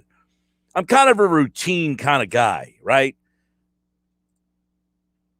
Like, I go away to coach baseball for like 3 weeks, and I'm all out of my routines. I get back, and it's hard to get back in the routine. The fact that football season is like here, you know, it's funny. I'm going on vacation next week, right? And when I was putting in for my vacation time, we have some stupid website we have to go to. You can't just like hand the guy a piece of paper and be like, hey, I won't be here. You've got to like log in. I can't ever put my vacation. They say, oh, you never put your vacation time in. Well, they made me change my password 48 times this year. You figure out why I didn't put my vacation time in yet, right? So anyway, I got a vacation next week. So I'm going to put my vacation time in for next week. To which the website like defaults to something. I don't know where. It was like this, it was in like February. So I go to move the dates, and somehow I brought up August of 2020. And I said, man, I don't remember putting these vacation days in, right? I'm looking at the calendar. I said, I don't remember putting these vacation days in. And sure enough, I took vacation at the same exact time last year, to which I said, well, let me check the year before. And sure enough, I took vacation the same exact week the year before and the year before that. You talk about routines. You know, the one thing I always say, I like to take off. Now, there used to be 4 preseason games, right? So I would take off the second week of preseason and the 4th week of preseason. You know, the first one, we're all excited. Preseason football is back. And then the 3rd week, oh, we think they're actually going to play guys. And that stopped happening. So you figure I would break the routine and just do something different. But nah. I'm looking back at all my vacation time. I said, I keep taking the same damn week off. But I won't be here next week. My routine is football's back, recharge the battery, get you guys ready for the fall season. Football, September 12th, right here. Eagles and Falcons, 97.3 ESPN. And don't forget, we have all of your Monday night, Sunday night, Thursday night, Sunday doubleheaders, college football. If it's football, it lives here on 97.3 ESPN. All right, so I got the Phillies lineup for tonight. Are you ready for this, Josh? Are you ready for the lineup tonight? We used to do the lineup game. My old producer, Pete G, used to love doing the lineup game. That was his thing. He thought it was like, you know, this big thing was the lineup game. He wanted me to try to get the lineup every day. Now, this is back in a different time. Analytics was not that big of a deal. He used to play the same guys seemingly every single day. So the Phillies lineup is out tonight, okay? Now, would you like to play the lineup game? Would you like to try to guess today's lineup? Sure, why not? All right, what do you got tonight? You got Zach Wheeler on the mound. This is essentially, I don't want to say, I don't like to use the word must win, but it would behoove them to win this game on a day the Braves are not playing. So you would think they put their best foot forward, right? I mean, I don't trust the Phillies to do that per se, but all right, well, give it a go. Give it a go. Who do they got? All right, so you want me to just go and order the lineup? Yeah, who do you got? Who's leading off? I'll go with Gene Segura. He's leading off. Okay. How about Realmuto in the 2 slot? Wow, you're feels like you saw this already. I have not seen this. Because Realmuto hasn't hit in the 2 spot in quite some time. This is a total change. I'm assuming because every time the Phillies lose, Girardi has changed the lineup for the last 2 weeks straight. He does this all the time. Every time they lose, he changes the lineup. All right. I mean, Harper's been in the 3 holes. He's 3, right? Yep. Now 4 is where I'm not sure. I'm going to assume it's either McCutchen or Hoskins. Well, I'll give you a clue. It's one of those 2. Thanks. 50-50 shot. Yep. I'll go McCutchen 4, Hoskins 5. Hoskins 4, McCutchen 5. All right, so got that off. Now is where it gets interesting. Yep. See here, I haven't named shortstop or third base yet. So how about, do we have Torreyes at third? Torreyes is playing third. Is he hitting 6? He is not. Okay. Is Herrera in the lineup? Herrera is not in the lineup. So Jankowski's in the lineup. You do not have Jankowski either. Luke Williams? Luke Williams is playing center field. So he's batting 8th. He is hitting 8th. All right. Yep. So is Torreyes hitting 7th? Torreyes is hitting 7th. So then shortstop would be Didi? Galvis. Oh, Galvis is starting tonight. Galvis is getting the first crack tonight. Ooh, that's his first fancy. opportunity. So it's Segura, Real Muto, Harper, Hoskins, McCutcheon, Galvis, Torreyes, Williams, Wheeler. Well, at least we know one thing's for sure. The defense will be a lot better. Yeah, no, Didi had a couple of hits. This is why I have to question, though. Didi finally gets a couple of hits last night. He had 2 hits last night. Right. And what do? They sit his ass. Well, they did the same thing to Herrera last week. They lost a game, but Herrera got a home run in the game, and they sat him anyway. Now, I don't know who's pitching yet. Let me go check who's pitching for Tampa. Yarbrough. So he's a right-hander. So Didi could have been in the lineup today. I think he's right-handed. Actually, Yarbrough is a left-hand. He bats right. I would know that. He throws left. All right, so I guess I can understand why Didi's out of the lineup today because he's facing a lefty. So I'll go with that. But that's why Herrera's probably not in the lineup too. He's a better left-handed hitter.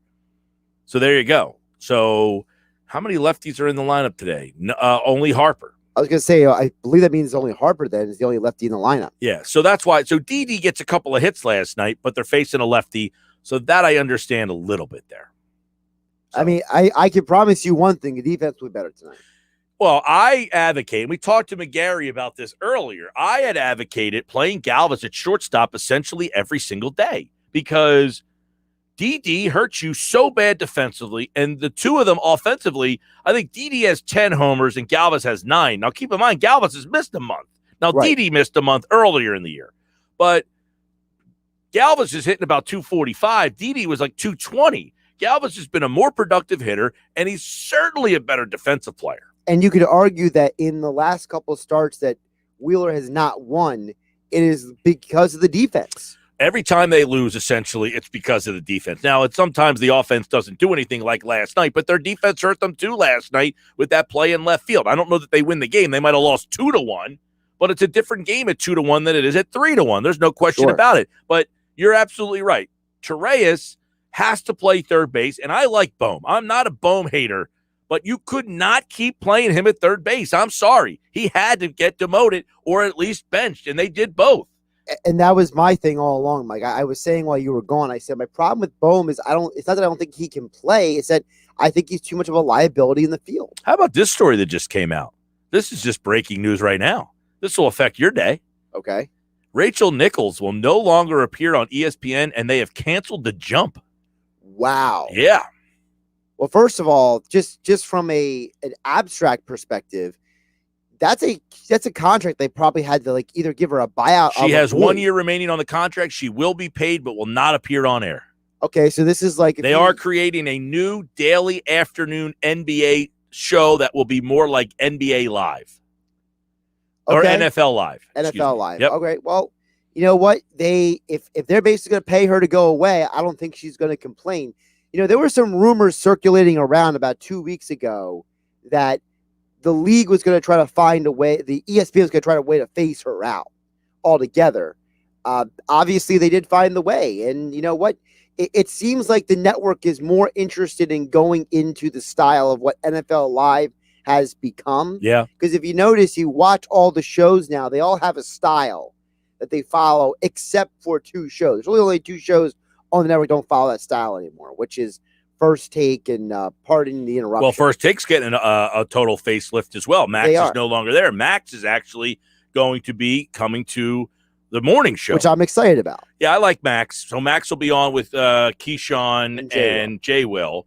For those who don't know, Bart will be going back with Allen will be going back with Bart. Right, which is where he belongs. And Max and Keyshawn worked together at ESPN Los Angeles before they both came east. So this is an opportunity for 2 guys to have good chemistry to reunite.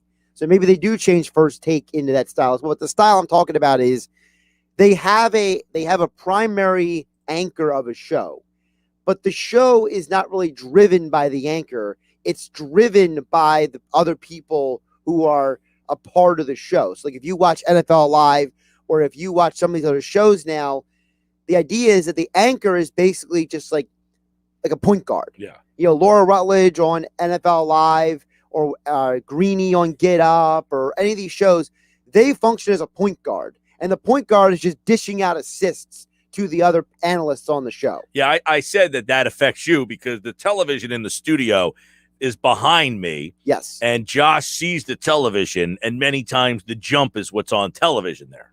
Right, and I like the television being in the studio as well because except for when there's a game on, a lot of times those shows will have the breaking news even before it pops up on. But I'm saying, like, the jump is on the TV a lot because it's on while we're on the air. Yeah, it's been a staple of our afternoons. So that show will no longer be on, and Rachel Nichols will no longer be on ESPN television. I think, though, I got to say, though, I think they were using Malika Andrews, filling in for her as an audition for maybe her to be. Well, they said the show is going to be more like NFL Live. Right. So you're going to be the Laura Rutledge. Right. Someone be the host, and then you'll I mean, essentially is what the jump is.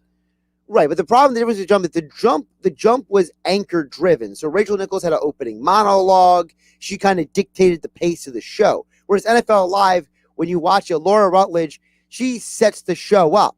But the analysts kind of drive a lot of the discussion. She's just kind of working as a point guard, making sure everybody gets a feet of the rock. All right, now is this a story? All right.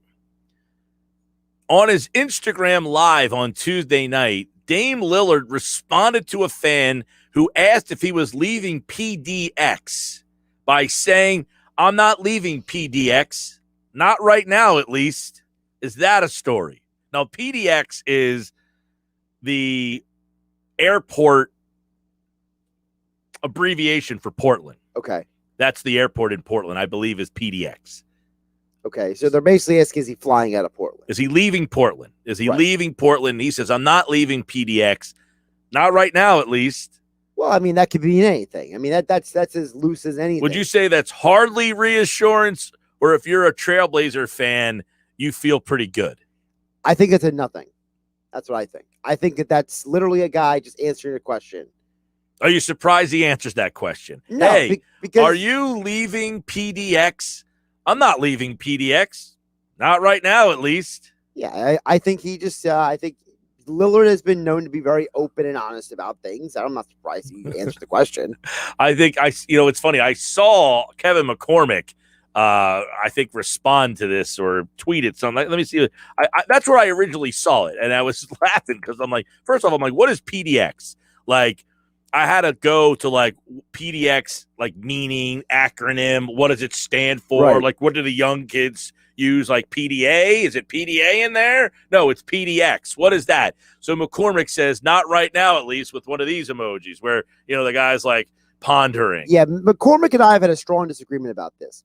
McCormick believes that, he believes more in the idea that Lillard is going to be traded very soon and that this is all a charade. Whereas I take the position of, I'm concerned the Sixers are waiting on Lillard so long they might miss out on another deal. Well, I think the Sixers are clearly only waiting for a Lillard deal potential. Ah, but that's different. You said a Lillard deal, not specifically Damian Lillard. My concern. Well, that's one and the same.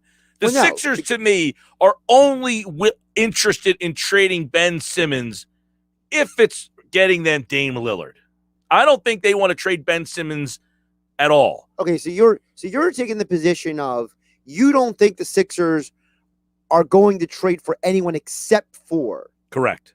Okay, that's why they haven't traded him. They're only willing to trade him for Dame Lillard. Is that the right decision? Yeah. I mean, unless they got Bradley Beal, which I don't think is even a possibility. I don't think Bradley Beal's even on the table. I don't think Bradley Beal is asking to be traded. So basically, Lillard's is kind of like, I'm not sure. But the Sixers are just sitting there saying, we are not trading Ben Simmons away, right? Mm-hmm. In the event that they decide to trade Lillard, we want to have this piece to get him. Gotcha. Okay. You don't agree with that? I thought I disagree with it. I just think it's a different perspective than what I've heard other people say. Oh, that's my perspective. Because I keep being told that that Lillard is getting traded. And my position has always been, until I know for sure that he's been shopped, I'm not going to hope for something that might not come. But now, if the position is that the Sixers are literally holding on to Ben Simmons for that opportunity. To me, that's a very different perspective. That's what I think. The Sixers are holding on to Ben Simmons in the event that Portland decides, hey, we want to trade him. And then when they say we want to trade him, we have the best piece. That's Ben Simmons is by far the best piece that someone would get for anything. Consider me intrigued by that, what you just presented.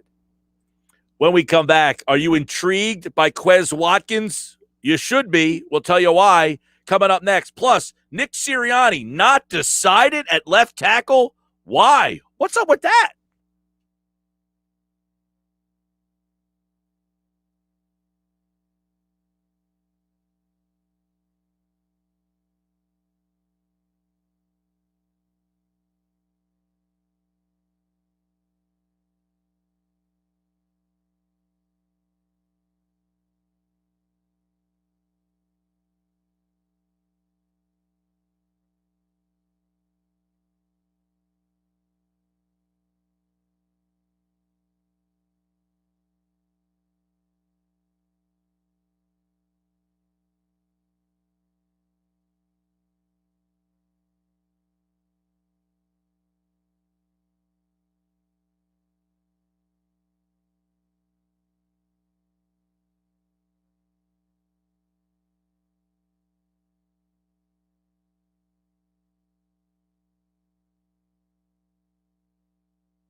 South Jersey's home of the Sports Bash with Mike Gill. Oh, I like that. Yeah, me too. WENJ, WENJ HD Millville, Atlantic City, a town square media station serving all of South Jersey. This is 97.3 ESPN. 97.3 ESPN presents the Sports Bash with Mike Gill. It's time for Football at 4 with Jeff Mosher. My personality is I want to win badly. I want to win more Lombardis for Philadelphia and our fans. We got the greatest fans around, and I will do everything possible. Powered by the Inside the Birds podcast. Now, live from inside the Matt Black Kia Studios. This is Football at 4. Just after 4, it is time for Football at 4. It's powered by the Inside the Birds podcast. And, of course, this hour brought to you by PropSwap, America's sports betting marketplace. Sell your sports bets and take your profit. Find out how at PropSwap.com. Download the PropSwap app today. Jeff Mosher is in the video stream today. He's on your radio as well. And, of course, he is on the Inside the Birds podcast, which drops Mondays and Thursdays at 6 a.m. to get you ready for the Eagles football season. They got the Jets this Friday. They've got the Jets in the joint practices. We are going to go over all the stuff that's happened this week. What is Jeff Mosher hearing? Well, he's here to tell us right now on the Sports Bash Live on 97.3 ESPN and the free mobile app. What's going on, Moshe? How you doing, Mike? What's going on with you? I'm doing good, man. I'm looking forward to the start of the season. This is the final preseason game here. Nick Sirianni spoke today. A lot to dive into on that, including the first question of the whole thing. Hey, what's going on at left tackle? Not decided yet. Am I supposed to buy that, Jeff Mosher? I'm not buying it. I don't know what's worse, saying he didn't decide yet, or I think Nick Sirianni went on to also say that before he got hurt, Andre Dillard was having a great camp. If he was having a great camp, there must be a He's having a good camp, and Mailata's having a great camp. Oh, it was a good camp? If Andre Dillard's having a good camp, there must have been certain parts of practice that were happening after the media was gone and after training camp practices were done, because I don't think a lot of people would agree that Andre Dillard was having a good camp. So, I mean, he said not decided yet. He said he's hurt. You know, Mailata's going to run with the ones. Later on in the press conference, he was asked a question about that again. And then he almost kind of said, look, you guys are watching this. They're playing with the ones. Those are the guys. But Dillard hasn't been here, so that's why. But did that tell you all you need to know about every position right now? Yeah, I think it did. I got the same vibe from the way he said that as you did in the way you're asking it to me. When he said, look, you guys are seeing who's running with the first team, that was our indication, at least I took it that way, to say, you know, we're this far into training camp. If you're running with the first team, you're a first team player, unless, of course, there's somebody who's really hurt right now who's normally been running with the first team. But Jordan Mailata is the first team left tackle. I think we can put that to rest. If anything, the key now is to figure out whether Andre Dillard's going to be on this 53 or not. Right. Now, does it behoove them to keep this charade going in case someone else calls and he says, hey, look, this guy might start for us. You need to give us more than a 7th-round pick. Sure. I mean, maybe anybody can feel free to call their bluff on that, but nonetheless, that is certainly the company line that they're going to preach. With that being said, are there guys who have been running with the first team that are now first-teamers that are a surprise? Well, I mean, if you look at the 3 wide receivers, right? Your first 2 wide receivers, in whatever order you want to put them in as far as inside out, whatever, are obviously Devontae Smith and Jalen Reagor.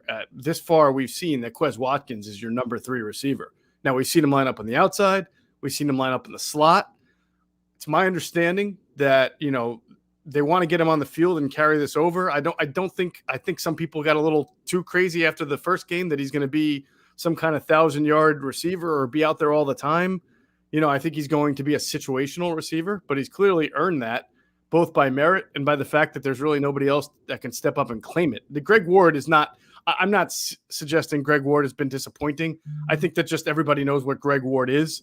Reliable, slot receiver, can give you a little bit of that punt return, although he's not going to do anything with the punt when he returns it. He's going to sit there and fair catch it. But the bottom line is he doesn't have much to prove, and he doesn't have much to lose either, right? So Quez Watkins has now kind of entered that conversation of your three receivers who are out on the field at any given time. As far as anybody else that's surprising me, I think the offensive line is pretty set. Well, hold on. Let me ask you about the wide receiver spot. So suggesting that Quez Watkins is going to get more snaps than Ward, correct? Well, I don't know. It depends on what they want to do. I mean, I think what they would like, if in situations where they want to be able to stretch the field, I imagine people say you always want to stretch the field. No, when you're in the red zone, you can't stretch the field, right? And you might be 3rd and 3 and just looking for a reliable set of hands to get to the sticks. That's a good Greg Ward spot. 3rd and 3, 3rd and 4. But if you're on 2nd and 6 and you've got some play action going and you want to stretch the field there, then you might have Smith, Rager, and Watkins out there. And I don't know who's the slot. This staff is very focused on ignoring inside out or XYZ and just inside or outside and versatility. So my point is, though, that, you'll see him situationally there to stretch the field.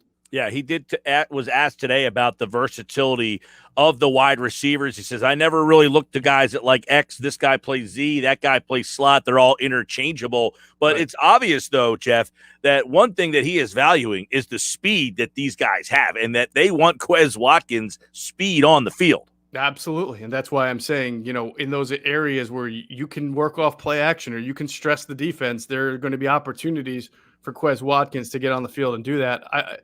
From probably an inside and an outside perspective, they're going to move those guys and find the best matchups. I'll tell you what, the bubble screen that he took against the Steelers, that's the play that I thought that Peterson just ripped out of the playbook last year. I mean, you have Quez Watkins, you had Jalen Rager, and they didn't use those guys in that fashion at all. Well, but he caught that thing and just got shot out of a cannon.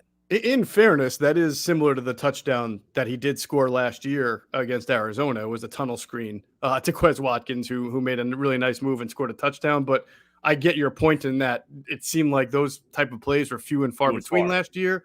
Nick Sirianni has emphasized getting the ball in the hands of his playmakers quicker. And then so to carry that over to your next question, I mean, I think it's pretty clear based on what we've seen and what we've heard and Nick Sirianni even basically admitting it in the press conferences, they want to get Kenneth Gainwell on the football field as a pass-catching running back. Miles Sanders is still a starting running back. We know Miles has been struggling with drops on the shorter stuff.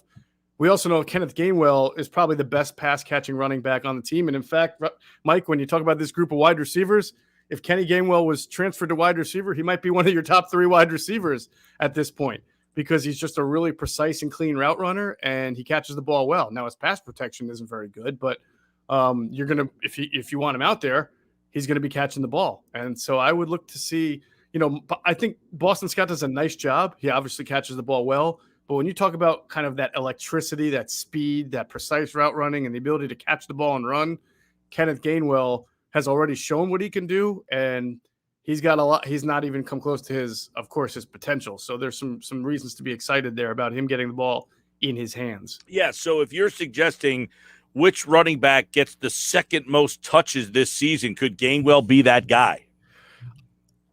Possibly. I could see that. Definitely depends on how well they're doing and how much Jordan Howard might get the ball in close the clock scenario or run down if they have leads and things like that. But if I'm going to try to draw a comp, in 2013, the Bengals drafted Giovanni Bernard, and he was more known, I think, at Rutgers, right? Isn't that where he went? Bernard to Rutgers? He was more known as North Carolina. I'm sorry. He was more known as a pass catching running back than say a power running back. They had Ben Jarvis Green Ellis at the time.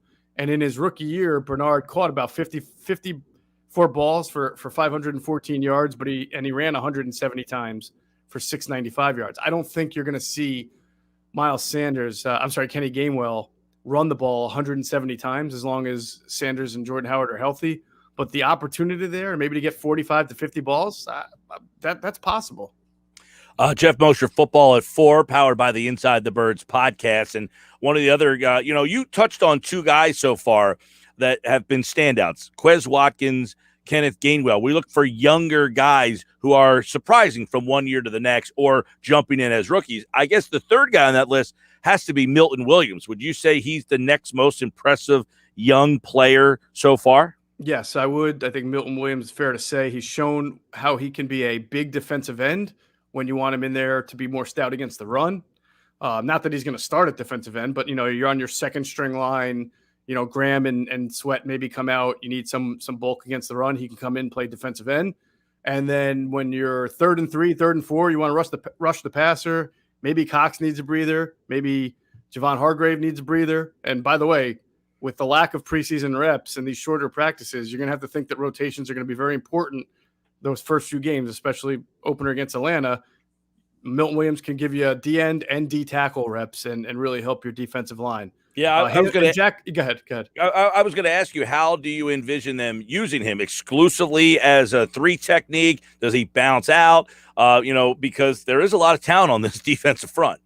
Well, I mean, you think about it. Your defense is on the field, and let's say the Atlanta Falcons are moving the ball pretty well. They got a couple of first downs, and you're obviously going to want to rotate. So you're going to get Brandon Graham out of there, and you're going to get Josh Sweat out of there if those are the starters. You're going to need to replace them with 2 defensive ends. I'm not sure that Ryan Kerrigan is a guy that they want doing much other than rushing the passer. But if it's 1st and 10 and the defense has been on the field for 6 or 7 plays and you've got your backups in, I can see a situation where Milton Williams comes in at defensive end and Derek Barnett comes in at defensive end to spell the starters, but it's 1st down. You're still ready to arm yourself against the run first and foremost. But if it's 3rd down, Mike, and you're trying to rush the passer a little bit, and Hargrave and Cox have been on the field for a while, and you want fresh legs there, then you can put Williams in as a 3rd round interior defensive tackle to get his pass rush going. Friday night, obviously, is the final preseason game. Sirianni was asked about whether or not he felt the importance of them playing on Friday night. It didn't sound like he thought it was all that big of a deal. So with that being said, do you anticipate seeing anybody play Friday night? No, I would be very surprised. I mean, he obviously played the starters a little bit in the first game, and he was prepared to do it until Jalen Hurts had the stomach bug in the second game. So it sounds like these practices against the Jets, I wasn't there. Adam was. You can ask him about it, but tomorrow, I think, when you're on with Adam, but they were pretty physical. There was even some chippiness there, from what I understand, and this coaching staff takes that into account. And after 2 really physical practices on very hot days, does Nick Sirianni then want to take his starters and play him in a meaningless preseason game? I think that's the question he has to wrestle with and see. Is it really worth risking anybody getting hurt? One thing I want to connect, because a lot of people have asked, Mike, why does this staff and team seem so reluctant to play starters? And why are these practices so short? And a lot of people have asked me, is that a Nick Sirianni thing or is that a Howie Roseman thing or up above? The one team that does not play starters and has not played starters for quite a long time and now is not even playing key backups in the preseason are the Rams. Sean McVay has done that with the Rams. He has never played his starters in the preseason. And this year he's not even playing key backups. If you remember, the Eagles hired a guy from the Rams in their sports science department named Ted Rath a couple of years ago. He's now the director of sports performance. In fact, he's the vice president of player performance. I think that answers your question and the question anybody else has as far as who's calling these kind of shots or who has a lot of influence, I should say, in these decisions. We know how big into sports science Jeffrey and Howie have been. We know that Chip Kelly, a lot of the things that he introduced stayed even after he got fired from a sports science standpoint. And this is how the Rams did it with Ted Rath and are still doing it. So I imagine that Ted Rath has a very big fingerprint into some of these decisions on why these starters are not playing. Yeah, and, I guess and Q&A talked about this on their show over at Inside the Birds. You can check out Quentin Michael and Jason Avant. They discussed resting the starters, and they said at some point you've got to practice game time situations. And I guess that's them saying that they would prefer to see these guys in preseason games. But how close to a preseason game are these joint practices? Well, the thing is, I think from a competitive standpoint, maybe close because they definitely are more competitive than your routine practice when you're practicing against yourself. I've seen that firsthand.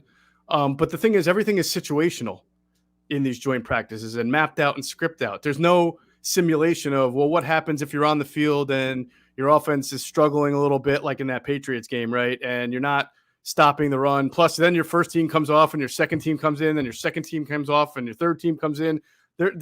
when they play on September 13th against the Falcons, Mike, the starters have to play from start to finish. And the question is going to be, are their bodies ready for that? Are they going to be a good second half team early on, despite the fact that none of their practices nor their games have the starters really have to be on the field for an extended period of time? Yeah, I feel like as this has evolved, though, teams are, I guess, figuring out ways to do it, because the Rams aren't the only team that don't play. I mean, maybe they don't go to the extreme, but other teams are not playing their guys nearly as much as they used to either. Right. So these joint practices, they must be getting enough. Miles Sanders said the other day, you guys aren't seeing this, but we're getting a ton of reps in these practices. Yes. And I should also point out, in fairness, that over the last 3 years, the Rams have been among the teams with the fewest players to go on IR in the league. So clearly it's a formula that they felt has worked for them.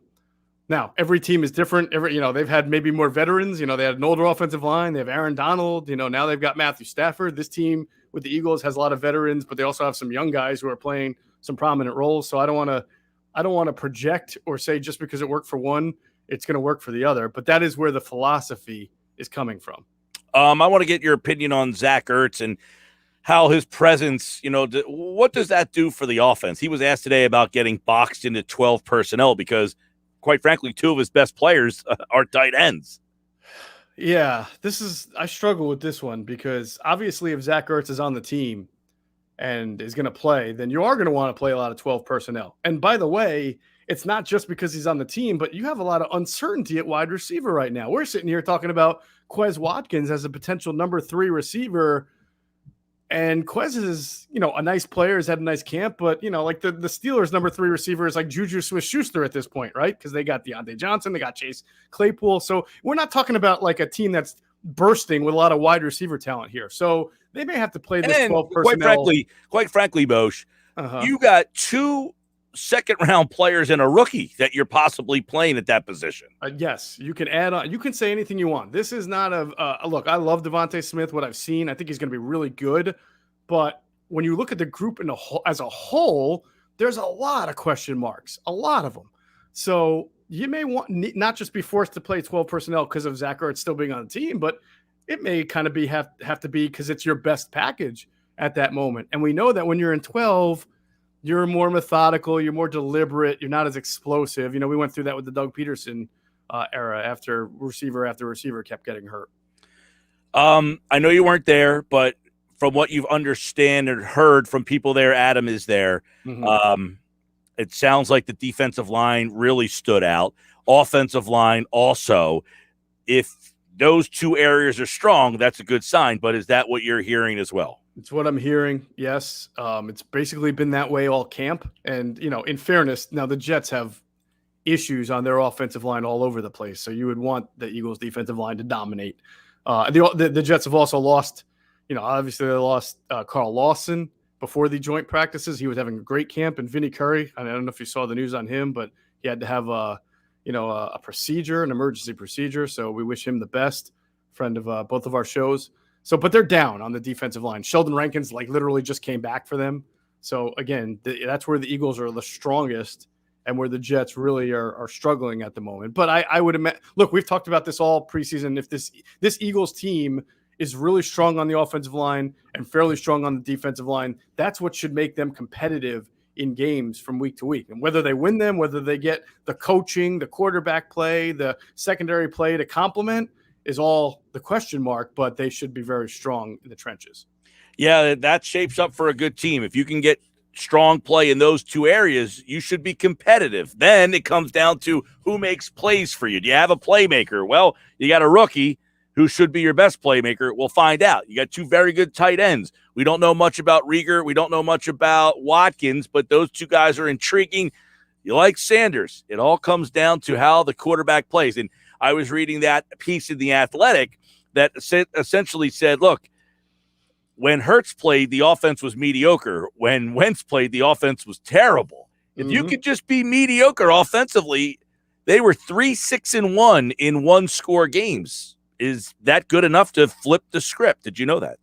Yeah, I know, but it's not that easy, Like it's like saying when Hurts played, they were 1-3. So did the mediocre offense really matter when the defense was horrific and the offensive line blocking was bad? No, I mean it's a new year.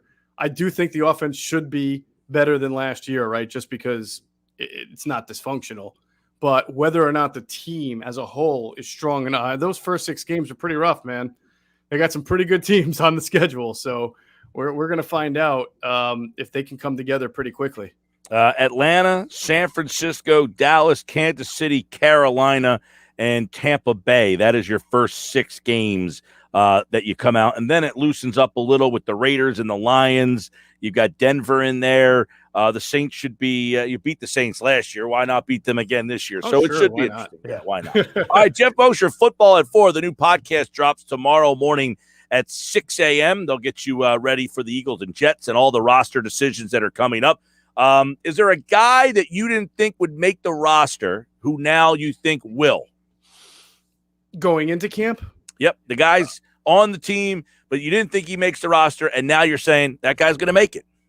That is a good question. I would say does he not exist? Well, I wasn't sure Quez Watkins was going to make it. I knew that the top 4. I thought Fulgham was definitely going to make it. Now I'm not sure. I still think he will, but you're not sure. But I knew Jalen Reagor, I knew Devontae Smith, I knew Ward, and I was assuming Fulgham would make it. And I thought it would be kind of a 3-way fight there between Hightower, Watkins, and Arcega-Whiteside for a spot.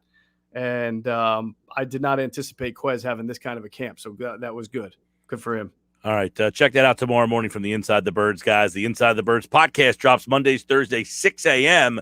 I would assume that's expanding soon. I don't want to put more work on your plate. Nope, you're correct. We will be expanding. We will.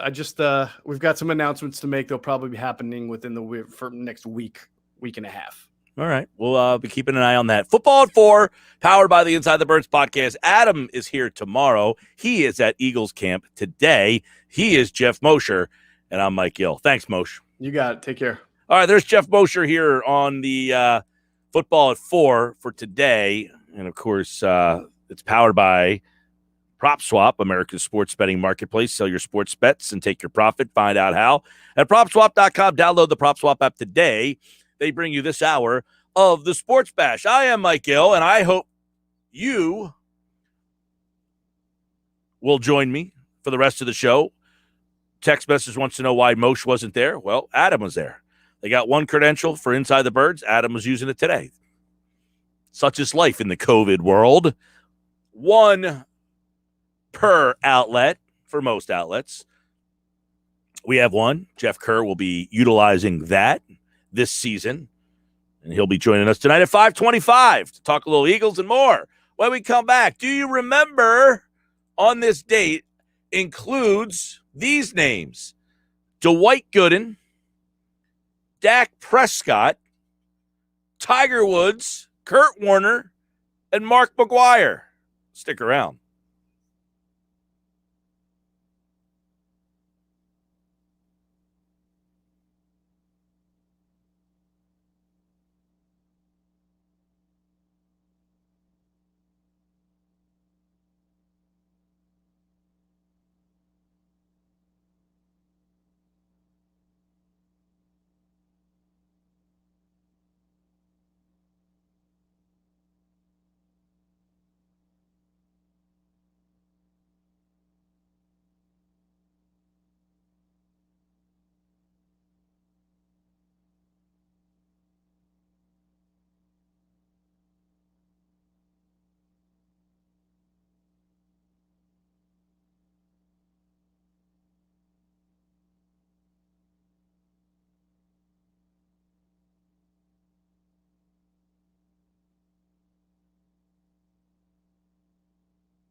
All right, Sports Bash on a Wednesday. I'm Mike Gill. Good to have you with me. I think that Moshe brought up an interesting point in regards to Kenneth Gainwell. Read more about him at 973ESPN.com and my 3 young players that have stood out in camp so far. Check it out at 973ESPN.com. Spoiler alert, Gainwell's in there. Check out who the other 2 are. All right, do you remember? These are events that happened on this day, the 25th of August. Couple text messages coming in. 609-403-0973. 609-403-0973.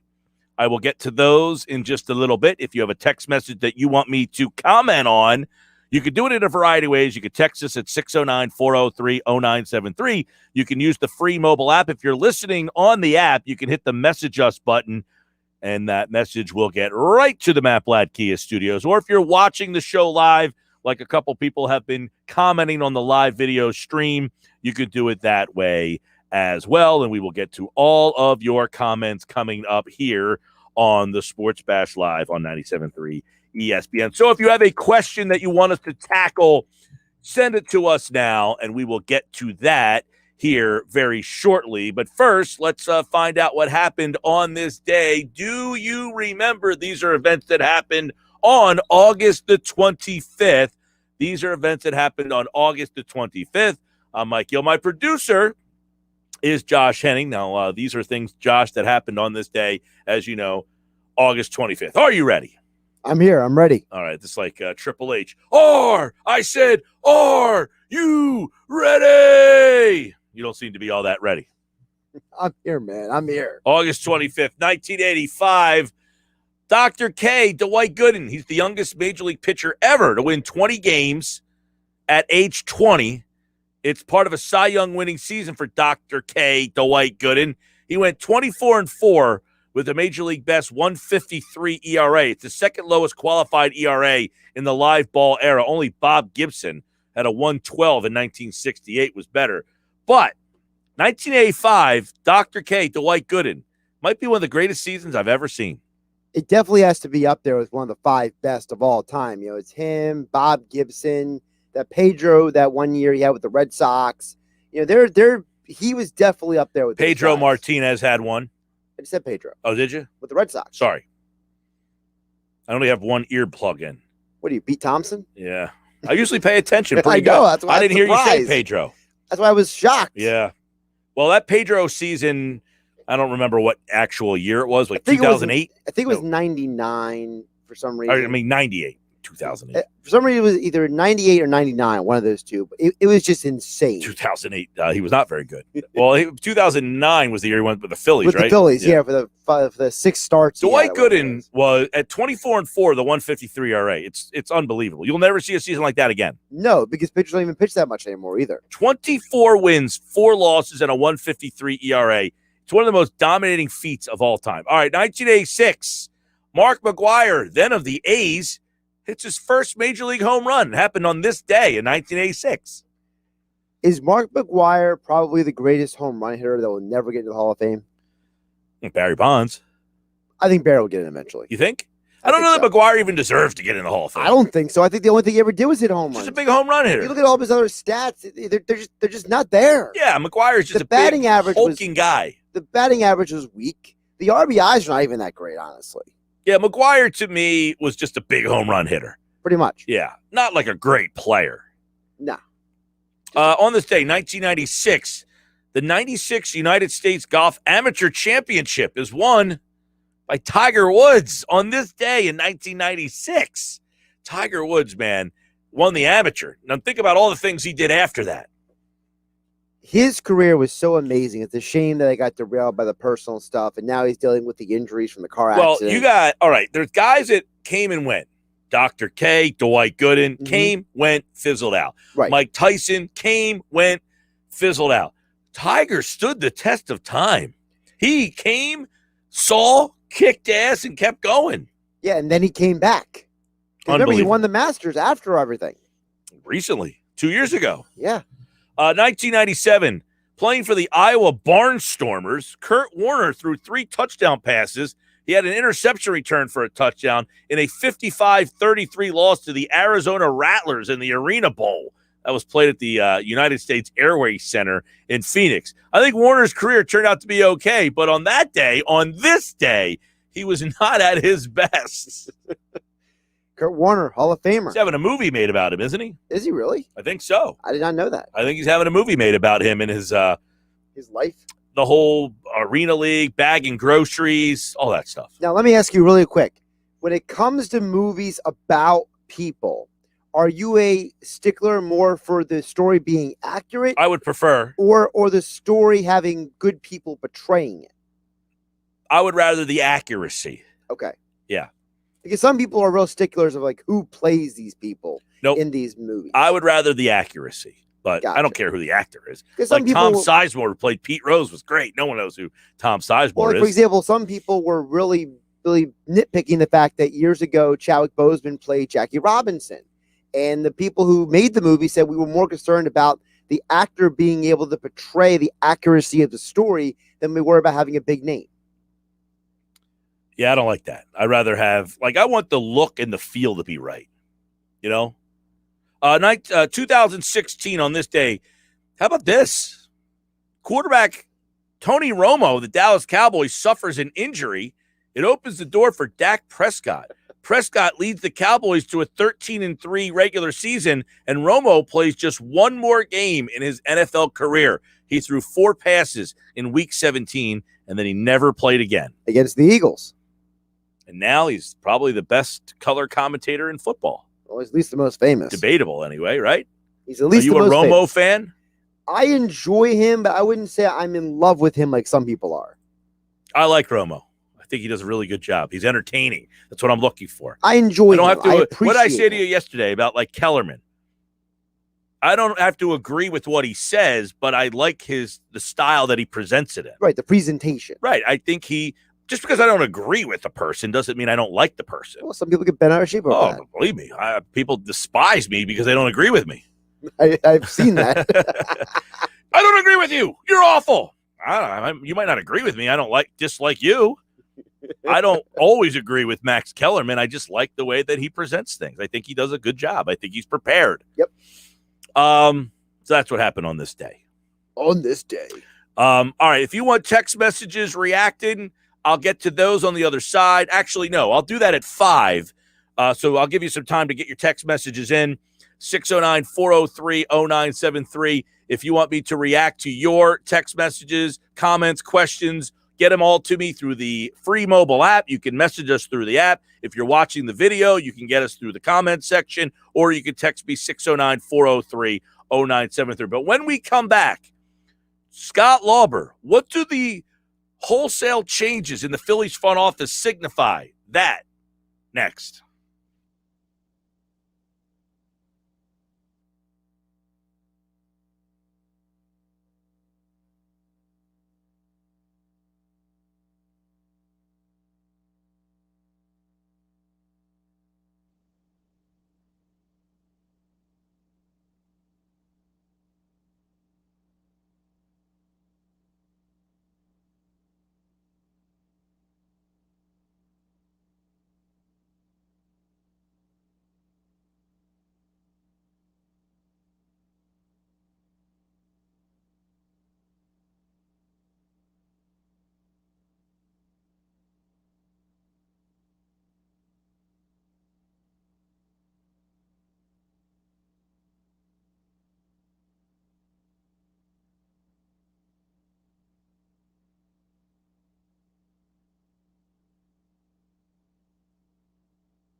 All right, 441 Sports Bash Live 97.3 ESPN, the free mobile app.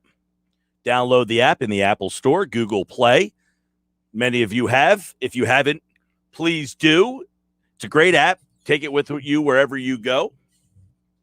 Scott Lauber going to join us to talk a little Phils as they get ready for the Rays game 2 tonight of the series.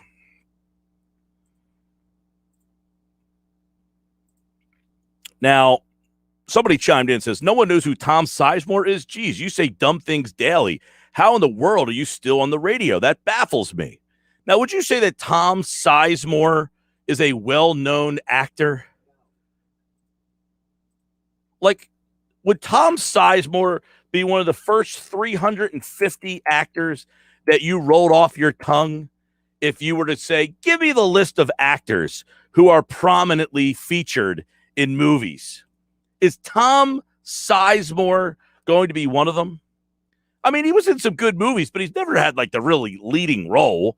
I mean, I think he was in Heat, right? I think he was in, but Tom Sizemore is not a leading guy. Like, he's not somebody that you're just saying, hey, how do we have a show still? I don't know. That's a good question. You're listening. So what does that say about you, dumbass? You know, people that text in act like, what are you still doing on the radio? You're listening. You listen to dumb things daily is what you're saying. And you embrace it. You say some dumb. By the way, you talk for 4 hours and get through not saying something dumb. Right?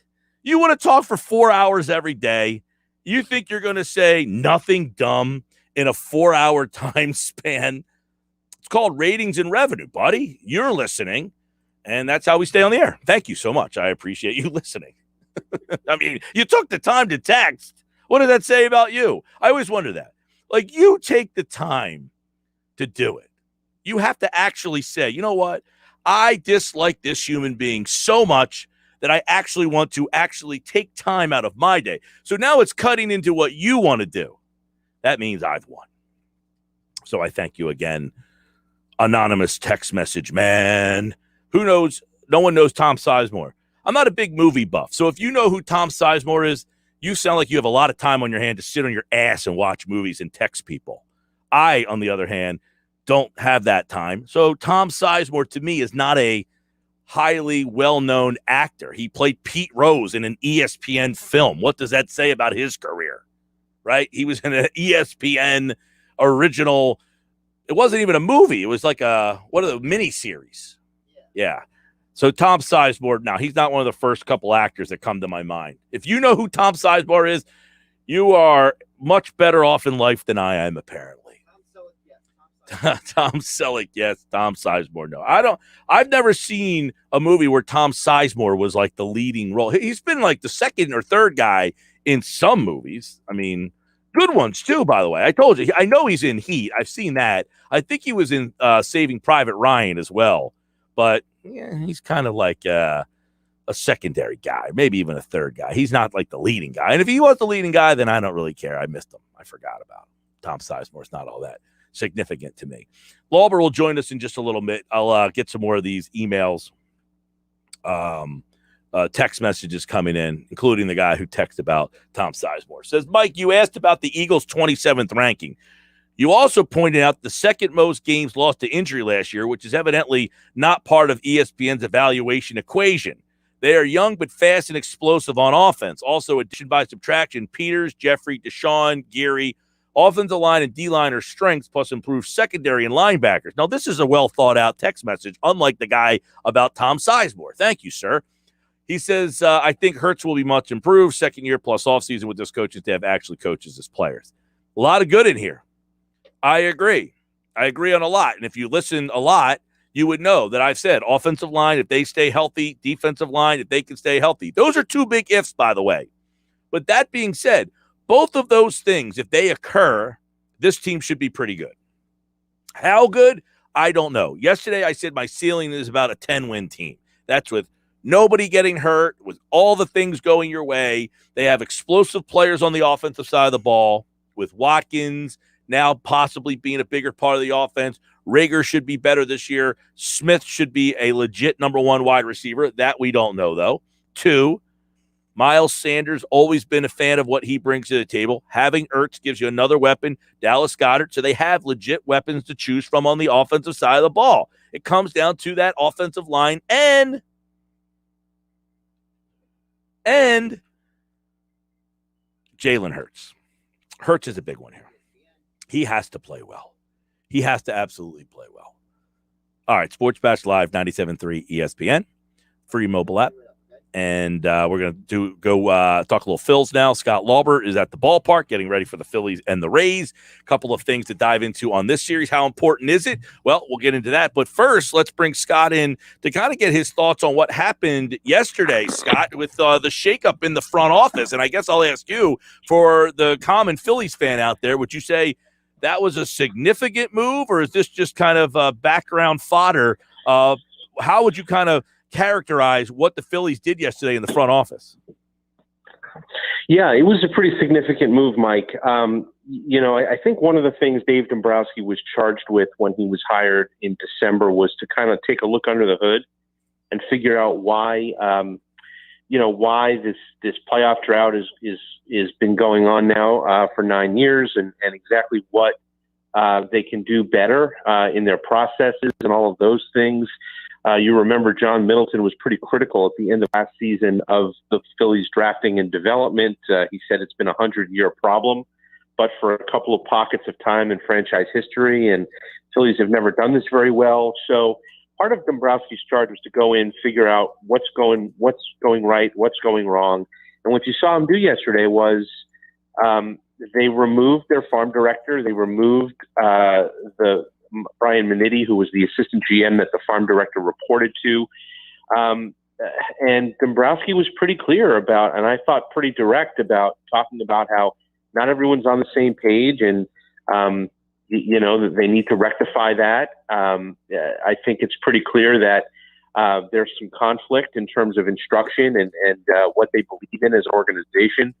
You hear about the Cardinal way and the Rays way, and organizations that have been really good at this through the years, that have a clear way of doing things. And I think the Phillies need to establish the Phillies way and kind of define what that is and decide how they're going to do it, because the way they're doing it now, I think Dombrowski has concluded is not working. Yeah, and I guess it shows that Dombrowski has kind of identified that, hey, there's some problems with the way things are going in this front office. I've identified them. Is that why he makes the move effective immediately? Yeah, I mean, look, he doesn't want to waste a whole lot of time in trying to find the right people to run this farm system. He's going to start the interview process next month when they come back from the long road trip that they're about to go on next week. And I think he wants to have people in place by the time the Florida Instructional League begins in late September, early October. And so, I think they want to do this right. They also want to do it. They want to do it quickly, because they want the right people in place so that they can go ahead and start to get ready for next year down in the minor leagues. And so I think it's something that they're going to take very seriously, and they're going to look very hard at and try to find the right people to kind of carry out whatever organizational vision that they're going to take here. And I think it was notable that Dombrowski talked about wanting to blend traditional instruction and coaching with the data driven methods that they have kind of tilted toward in the last few years. They've hired a lot of people from Driveline Baseball out in Seattle. That's a very data driven kind of think tank organization. Not to say one thing is right or one is wrong, but I think that there's a happy medium there, and there's a blend that they can be better at kind of reaching. Yeah, I know that this farm system has been a problem for some time now. They're ranked at the bottom of almost all rankings around baseball. So that means this isn't a quick fix, though, right? They don't just bring somebody in and this thing just changes around. This when you have a problem in the minor leagues, that takes a while to kind of fix.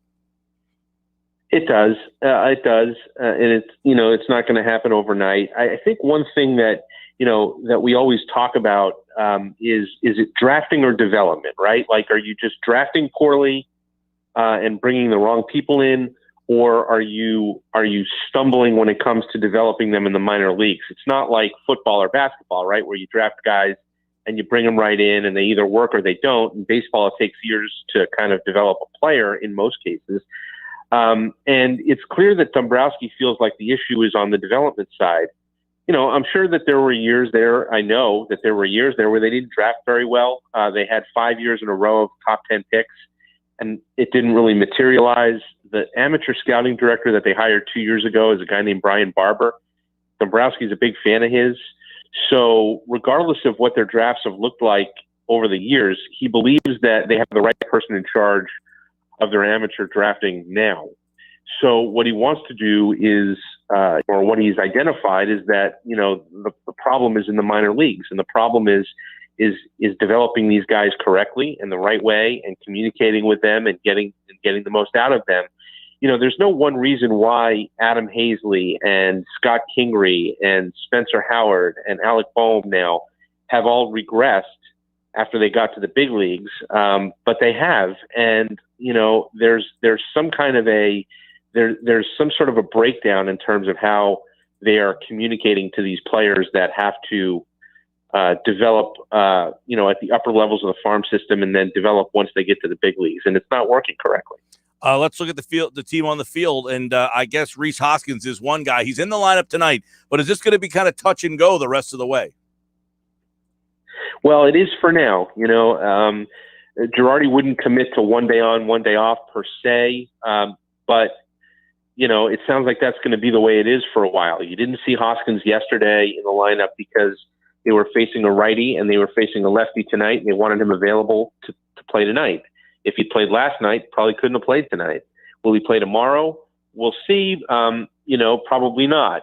So they're going to be careful here, because what they don't want is they don't want him to re-injure that groin and then have to miss more time and go on the IL again. So, if they can sort of ease him back and do it in a way where he can, look, he came up last night with an opportunity to win the game, and if you're going to have to use him off the bench, that's the spot you want to use him in. And then you get a chance to play him tonight against the lefty. It's not ideal, but for now, it sounds like that's going to be the way it is. Galvis is in the lineup for the first time tonight. He's playing shortstop. Now, the Rays have a lefty pitcher. How do you anticipate them using Galvis the rest of the way here? Well, I think you're going to see a little bit of what you're seeing tonight, right? A lefty. So Galvis plays. A DD is a left-handed hitter. Didi Gregorius, he does not play. I think you might see that a bit. Gregorius is certainly a more productive hitter against righties than lefties. He struggled a lot against all pitchers this year, but typically the matchup's going to be better with him against a righty than a lefty. So I think you might see Galvis started short a lot against lefties. I think you're going to see him play a little bit of third base. If there's a need to spell Gene Segura, and hopefully there's not, because he's been one of their more productive hitters all year long, you could see Galvis fill in there. So I think he's going to play quite a bit. But I think shortstop against lefties is one. And like I said, I think he can pick up some of those at-bats at third base when, if Torreyes tails off, or if they feel like they need to give Torreyes a break.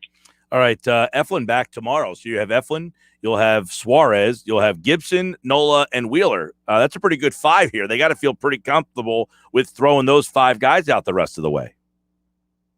Yeah, that's what they were hoping for. They've been hoping for some time. Gibson was the trade deadline addition who makes them better and deeper in the middle of their rotation. And Suarez has pitched very well since they moved him in from the bullpen. It felt a little bit like robbing Peter to pay Paul, right? Like he was a big part of the bullpen. You take him out and you put him in the rotation, but he's done very well there, the way they hoped he would. It makes the rotation deeper. And now with Alvarado close to being ready to come back, Coonrod is back. They feel like their bullpen is a little, and of course they got Ian Kennedy to help the back of the bullpen as the closer. It bumps down Bradley. It bumps down Neris. So they feel like their bullpen's a little bit more well-stocked. But I got to tell you, like, if they don't start scoring more runs, it's not going to matter. The rotation in the bullpen are kind of crazy as to say, kind of less of the problem right now than the offense, which just is not producing. Yeah, the offense obviously let them down last night. There's a lot of things down the stretch here. Defensively, they've been a problem. I want to get your opinion, when moving forward here. I guess we'll have to take a look at. But what they do with Bohm down the stretch here, I guess, is going to be something to kind of keep an eye on. What's your opinion on what happens with him down the road?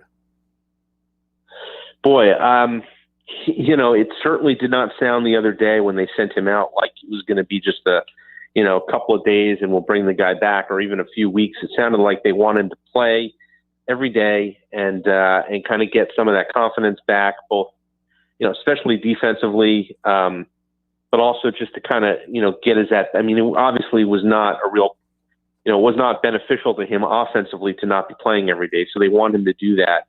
I think I don't think you've seen the last of him this season. I think he'll be back in September to maybe help out off the bench or down the stretch somehow, but off the bench or back in the lineup. But look, I don't think it's going to be, it's not going to be in the next day or two or week or two. I think they're going to let him play down there for a little while. All right. Scott Lauber, of course, covered the Phillies for the Inquirer. Phillies Rays tonight. And, of course, Arizona is in town after that. Scott has the Phillies covered. Of course, follow him at Scott Lauber on Twitter. And the Phillies and the Rays tonight. And, of course, it is Wheeler going for the Phillies, Yarball going for Tampa Bay. Scott, always a pleasure, man. Appreciate it. Thanks, Mike. All right, Scott Lauber live from the ballpark with an update on the Phils. But that story about the front office, a shift in the thought process by the Phillies, evident as Dave Dombrowski clears out some front office pieces, and we'll see what they do about that. That's a big move. Down the stretch they come. All right, Sports Bash. By the way, a couple of messages coming in. We'll get to those on the other side. If you have a text you want to get read, 609-403-0973. You can message us through the free mobile app. Download the app in the Apple Store or Google Play and message us through the app. Or if you're watching the show live, Facebook, YouTube, Twitter, you can get us there as well. I am Mike Gill. This is the Sports Bash on 97.3 ESPN and the free mobile app. Don't forget Eagles and Jets on Friday night right here on 97.3 ESPN, your home for Eagles football.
All right, 5 o'clock hour here on the Sports Bash Live, 97.3 ESPN, the free mobile app. Download the app wherever you get your apps, Apple Store, Google Play. Keep your messages coming. We're going to fire off a bunch of your text messages, comments, and we will comment on those.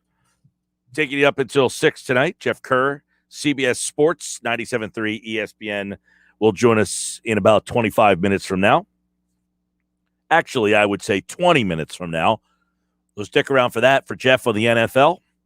So let's get to the text message and the messages that are coming in through the free mobile app.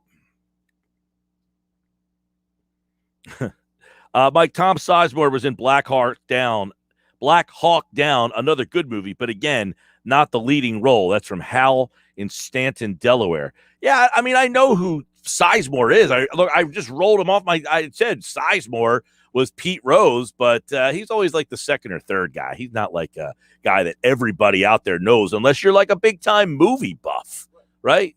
You know, maybe Pete Thompson knows who Tom Sizemore is, but if you're just a casual movie fan, Tom Sizemore, I mean, I know who Tom Sizemore is mainly because he was Pete Rose. The other movies, I don't really know him that much. I knew he was in Heat. I did know that. Now, you say Black Hawk Down he was in. So that one, I don't remember him in Black Hawk Down. I've never seen Black Hawk Down. So, no, I don't know who Tom Sizemore is in that movie. It's Chief Downey. I don't know who Chief Downey is, but I appreciate you leaving a name instead of just randomly texting. What's the latest on Ben Simmons trade rumors? The whole Ben Simmons thing, we kind of addressed it about an hour ago, but I will say this. The latest on the Ben Simmons trade rumors is there really isn't. This is my opinion, okay? And it doesn't mean it's right. You don't have to agree with my opinion. It's just my opinion. But this is what I'll say. You know, people get so angry because you give an opinion you don't agree with. This is my opinion. It doesn't mean it's right. You don't have to agree with my opinion, right? No one says you have to agree with it. It doesn't mean it's wrong. It doesn't mean it's right. It's not. It's neither right now. This is my opinion. The Sixers do not want to trade Ben Simmons. I reiterate, they do not want to trade Ben Simmons. They will trade Ben Simmons, right? If they get the deal they want. They're not just going to give him away. They're not going to trade him to be different. They're going to trade him to be better. They're not going to trade him to get 4 guys that are all mediocre. They've got the best player in the deal. That's their opinion. You might not agree with their opinion. That's up to you. You might think Ben Simmons stinks. You might think Ben Simmons can't shoot. You might think Ben Simmons is worthless. They don't agree with you. I'm here to be the middleman, okay? I'm telling you how they think. You're saying you don't like Ben Simmons. Fine. They disagree with you. They're not giving Ben Simmons away because you don't like him. That's not how this works. So the latest on Ben Simmons trade rumors is there is no latest because the Sixers have made it clear that they don't want to trade him just to trade him. You know what I'm saying? So when someone says, what's the latest on the Ben Simmons trade rumors, there really isn't any latest because unless you get Dame Lillard or Bradley Beal, the Sixers do not want to move him. Now, I might be totally wrong. Maybe they pulled the trigger on a deal and they end up getting, Buddy Hield. Now, I think they would do it for De'Aaron Fox. All indication, though, is that the Kings don't want to trade Fox.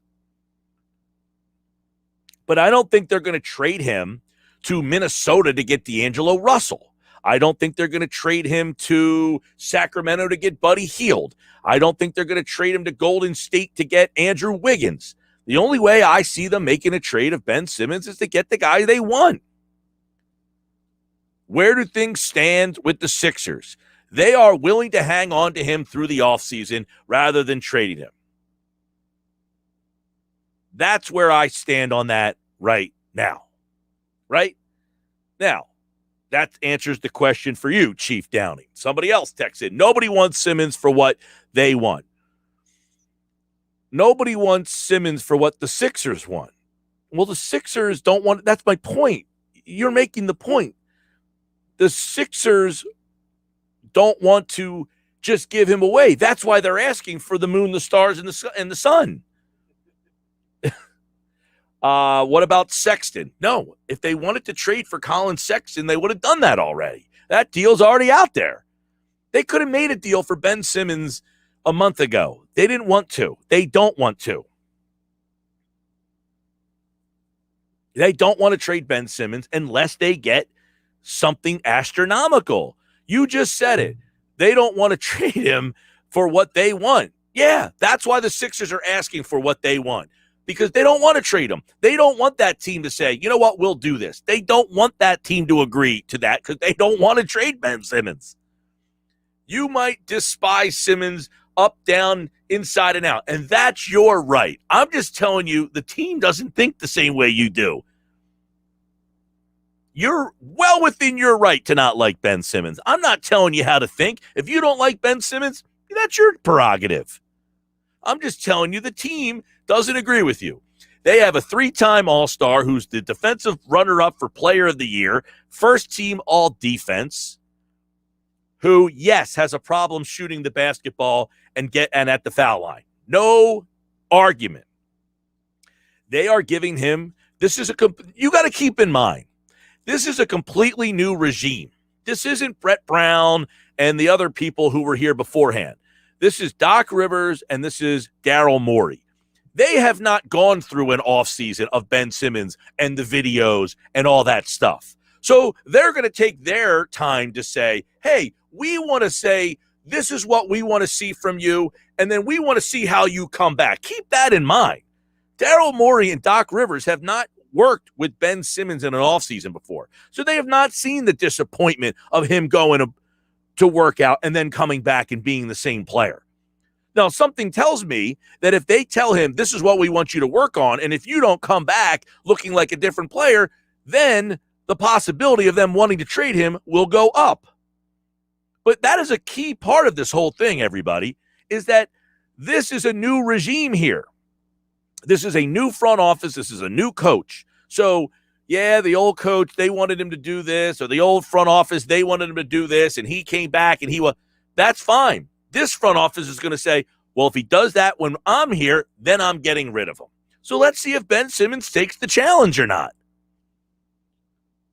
609-403-0973. Mike, you're right about Tom Sizemore. He's not an A-list actor. I believe you're also correct in regards to Ben Simmons. That's from Q from VAC. Yeah, Sizemore's not an A-list actor. That's not debatable. He's in a lot of good movies. That doesn't make him an A-lister. I also believe you're right in regards to Ben Simmons. I don't know that I'm right about Ben Simmons. That's just my opinion. That's just my opinion. I always say, I'm not right and you're not wrong. It'll play out in the wash, man. We'll find out when this happens. If the Sixers don't trade Ben Simmons, I will end up being right. If they do end up trading Ben Simmons for something other than Dean Lillard, I will be wrong. And I'm okay with that. I have a job to give an opinion. I'm not going to be right 100% of the time.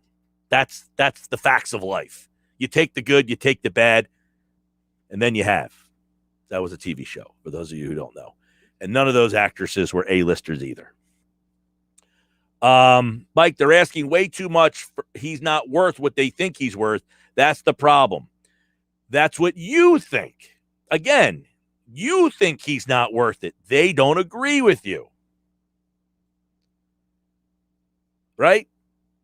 I don't know what your name is. I'd like you to leave your name so I can give you credit for at least engaging and being a part of the show. I always anybody who texts in, you should leave your name unless you don't want to reveal who you really are. I can understand not wanting to reveal who you are sometimes with some of the stuff that comes in. But if you make a good point, you should get the acknowledgement and recognition for making a good point. I'm all about giving the people acknowledgement for making a good point.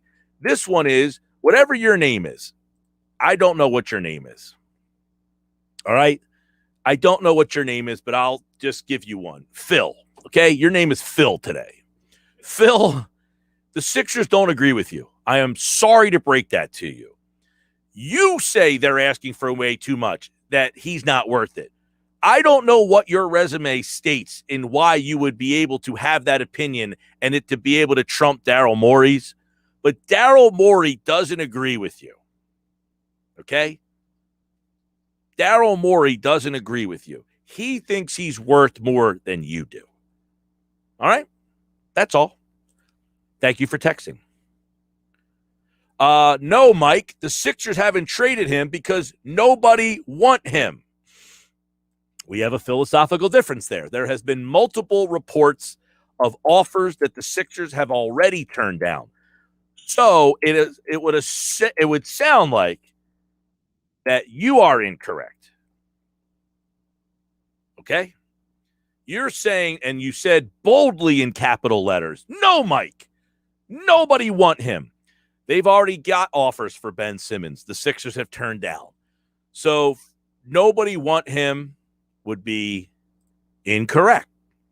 Your name today will be Joe. That guy was Phil. Today, I don't know what your name is, but I'm going to assign names to everybody today. You're going to be Joe. Joe, I disagree. The Sixers have had offers for Ben Simmons. They turned him down. So you saying they haven't traded him because nobody wants him, that would be incorrect. And there's still reports out there that multiple teams still want to make deals for him, Minnesota being prominently at the top of that list. Tim in Millville, he actually left his name. Now, that's a man for you there. He puts his text and he puts his name on his text. Tim in Millville, you're a good man. What stinks is they could have just drafted De'Aaron Fox, where they instead traded for Markelle Fultz. Well, that whole Fultz thing, I don't want to get back into. Let's just say this. In Fultz's defense, he was by far the number one prospect in that draft, and almost everybody had him as the number one player. In the end, Tim, they messed up.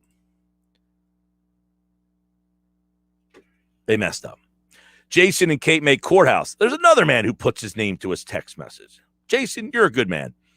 Sizemore was the undercover in Point Break. I did not know that. That's a good role right there, but not the leading role.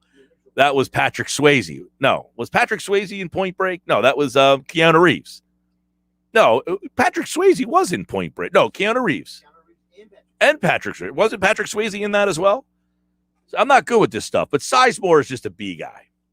FG from EHT chimes in. Mike, Tom Sizemore had a big part in saving Private Ryan. There's some kind of innuendo, I think, is in that text message there, FG. But Sizemore, yes, I do remember him. No, I remember him from Heat. Saving Private Ryan, that was Sizemore had a big role in there? I don't remember that. Mike, why isn't Ben Simmons in the summer games learning how to shoot? Nick from Brigantine. He made the decision not to do that. He said he was going to stay here to learn how to shoot. Now, if you watch the videos, it looks like he's learned how to shoot. He knows how to shoot, by the way. He chooses not to. What else? Pete from Mystic Island. The Sixers don't believe the rest of the league agrees with me, and my name is Pete from Mystic Island. Pete, thank you for leaving your name. This way I can at least have a good conversation with you, Pete. The rest of the league does not agree with you. The rest of the league, there are multiple reports and already offers for Ben Simmons. So, Pete, I'm sorry. We have a disagreement here. I respect your opinion. You are allowed to have your opinion. I am telling you, it is being reported that it is not correct. I'm not saying to you that I'm right and you're wrong. I'm just saying from multiple reports, the Sixers have had multiple offers for Ben Simmons. You do with that information what you'd like, Pete. I can't tell you how to think. All I'm telling you is what I know. Multiple reports have had Ben Simmons offers from multiple teams. The Sixers have turned down one from Indiana, Minnesota, Golden State. They've had multiple offers on the table from Sacramento, Cleveland, and Toronto. And I feel like I'm missing somebody else in there. But that being said, Pete, I know you don't like Ben Simmons, or at least it sounds like you don't like Ben Simmons. Sometimes you have to give in and say, look, I don't like this player, but he has value. Ben Simmons has value. I know you don't like him, and I know people don't like him. But, Pete, there's teams out there who don't agree with you. And I will agree in this instance. Teams are not going after Ben Simmons because they think he's great. It's because they can't get their hands on players like Ben Simmons. They can't get free agents to sign there. They don't want to tank. So how do I get my hands on a 3-time All-Star who is the Defensive Player of the Year runner-up? I can trade for him. This isn't about winning and losing. It's about a business decision. I've told you that before. So this isn't me telling you teams look at him like he's Magic Johnson. Some do. Terry and Galloway, another person put their name on the text message. Look at this. We're starting a trend. Ben Simmons is probably my least favorite athlete of all time. That's pretty harsh, don't you think? What else we got? Marcel in Egg Harbor Township. Mike, you're right. Someone in the league will pay a lot for Ben Simmons. Look at some of the past deals. He moved Horford. Bingo. Marcel, you're a smart man. Daryl Morey is not just giving someone away. He's winning the deal. That's what happens. And that's how patience is a virtue. You wait it out. He's playing his cards perfectly here. Mike, I used an analogy recently when you weren't here, and that was I explained that to me, the Sixers are like a guy going to a car dealership. All right. You get an offer, you say, nah, that's not what I want. And you go back and forth till you eventually get the offer sheet that you want for the car that you want. That's how this works. You're working toward a deal. You're not going to get the best deal on the first shot. And you're not going to get what you want on the first shot. I would agree wholeheartedly that this is a give and take. You walk the lot, you test drive a bunch, and then in the end you say, you know what? I didn't really find what I wanted. I'll come back another time. And then the salesman inevitably texts you over and over again, and you say, nope, I'm going to do it on my terms. And then you go back there and say, that's the one I want right there. And that's how they're doing the Ben Simmons thing right now. They test drove. They got the guy texting him. He said, no, I'll come back on my terms. And when Morey's ready to trade him, and to me, in my opinion, it will be if Ben Simmons comes back and he does not show any evolution or improvement in his offensive game, at that point, that is when Morey will say, I now will pull the trigger on a trade. Because Morey will say, I have not seen him work out in the offseason under my direction. Right. And if he defies my direction, now it's time for me to trade him.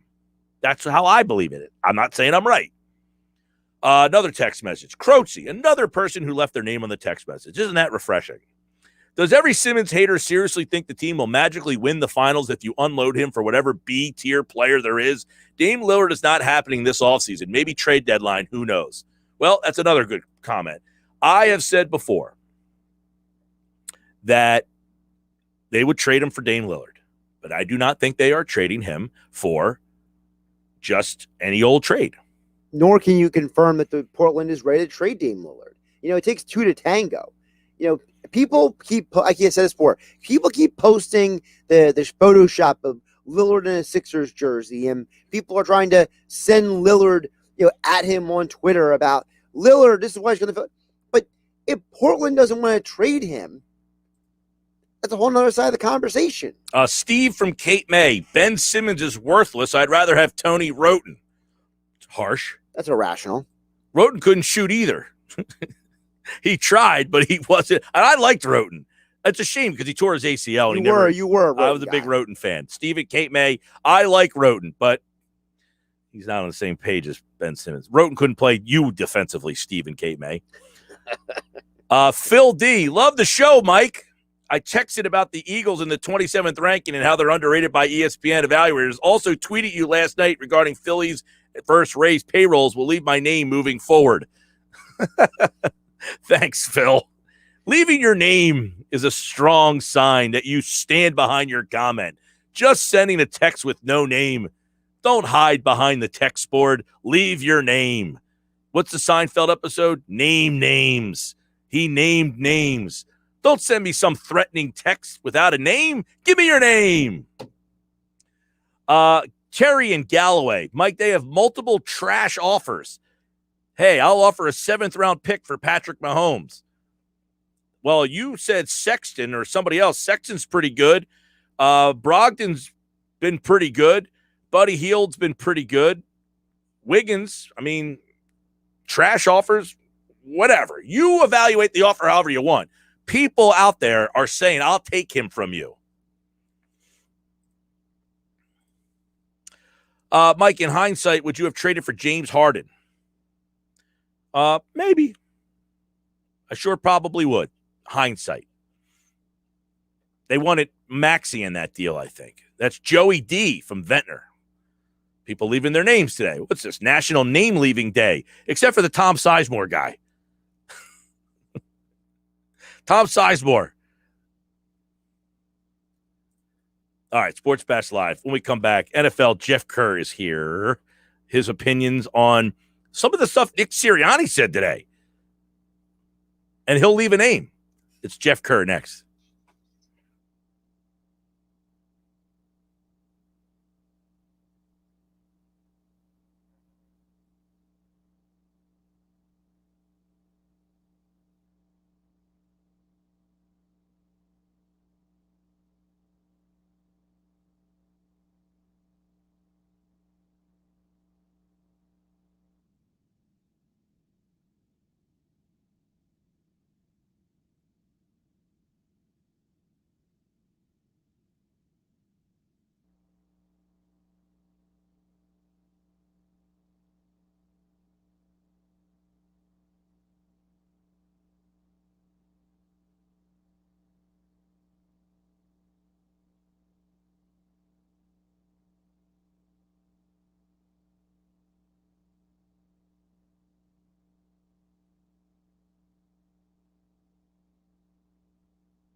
Sports Bash Live.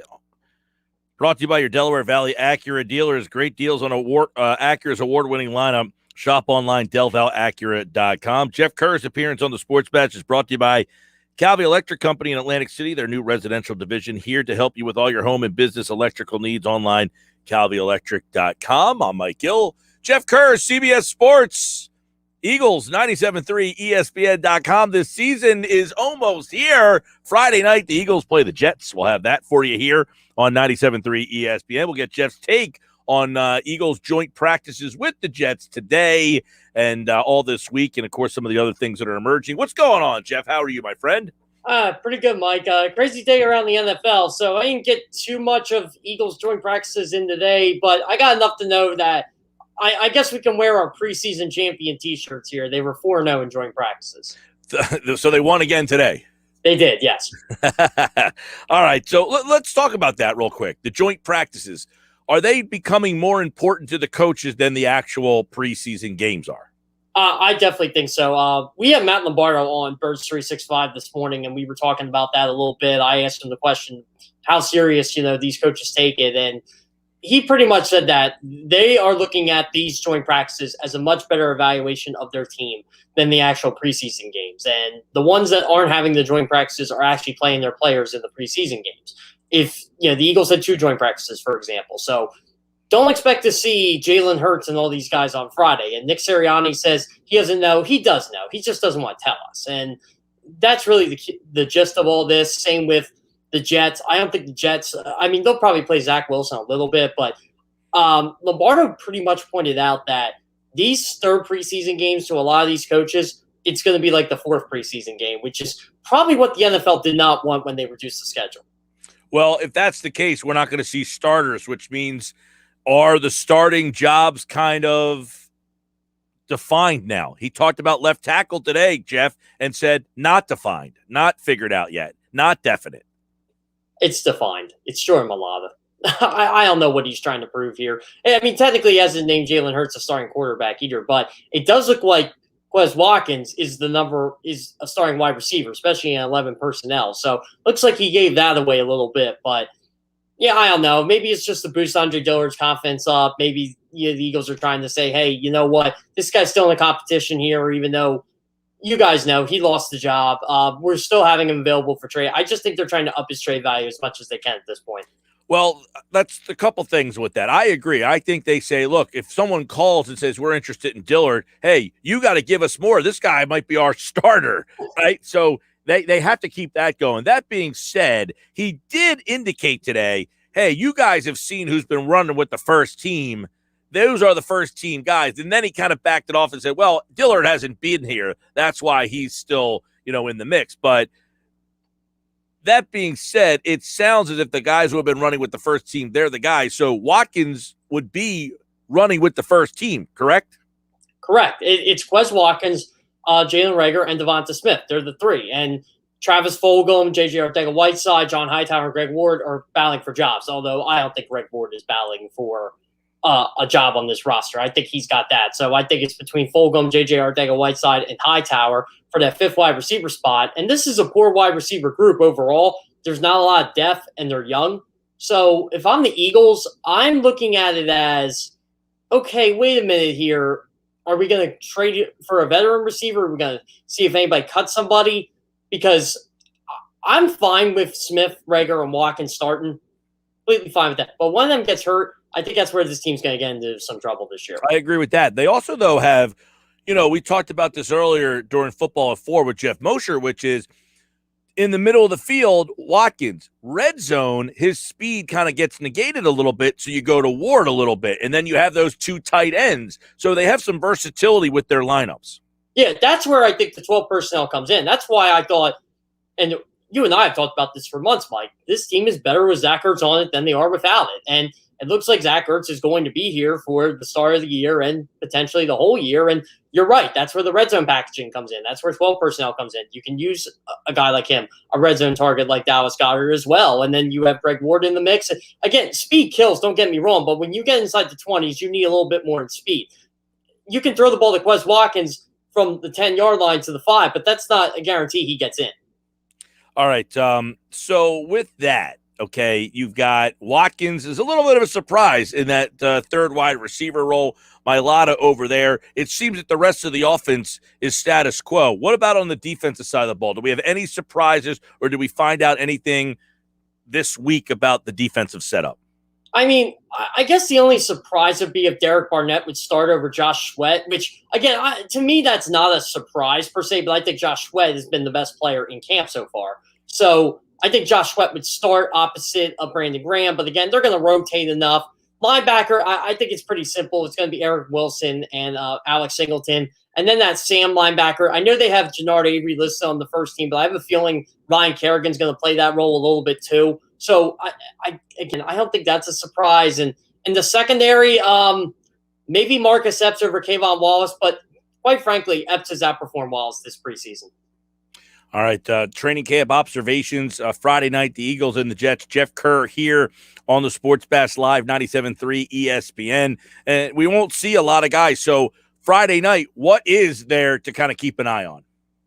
Don't get injured. I think there's going to be a lot of Kenny Gainwell, maybe. Again, if you want to make him a focal point of your offense, that's fine. But the Eagles seem to want to give him some reps. So I think you'll see some Kenny Gainwell. I think you're going to see a little bit of Boston Scott, maybe Elijah Holyfield in there. Again, assuming the starters don't play. I think you will see a little bit of Devonta Smith, though. I really do. I think you're going to see a little bit of him. Wes Watkins, obviously. But the Eagles are going to treat these guys like they're on bubble wrap, too. I don't think they're going to play much, but I think Nick Sirianni clearly made it vital in that second preseason game for those three to get some reps, Jalen Reagor included in that. So I think you'll see that. I want to see if Travis Fulgham can hold on and make this roster because he's had a good 2 practices against the Jets, but overall he's not had a good training camp. And he went from basically being a lock on this roster and a starter to potentially not making it. So he's a guy to watch out for. I'm a local guy. I want to see Kerry Angeline play. Again, I don't think he's going to make the 53, obviously. He just signed this week. But it will be cool to see him in some NFL action and potentially play a spot on the Eagles practice squad. Brett Toth, has the left tackle, has had a really good offseason, a really good training camp. If the Eagles do get rid of Andre Dillard, it's because of Brett Toth, and he deserves to be on this roster. So those are guys I'm looking at there. Defensively, I think I want to see a little bit more of Zach McPherson.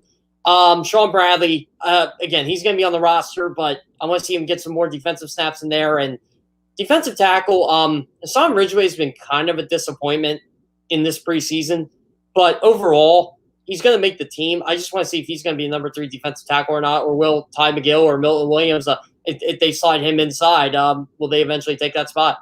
All right, let's go around the league a little bit with Jeff Kerr. They've named a quarterback in Denver. It's going to be Teddy Bridgewater. Yeah, not surprised. I don't know if you saw my tweet today, Mike.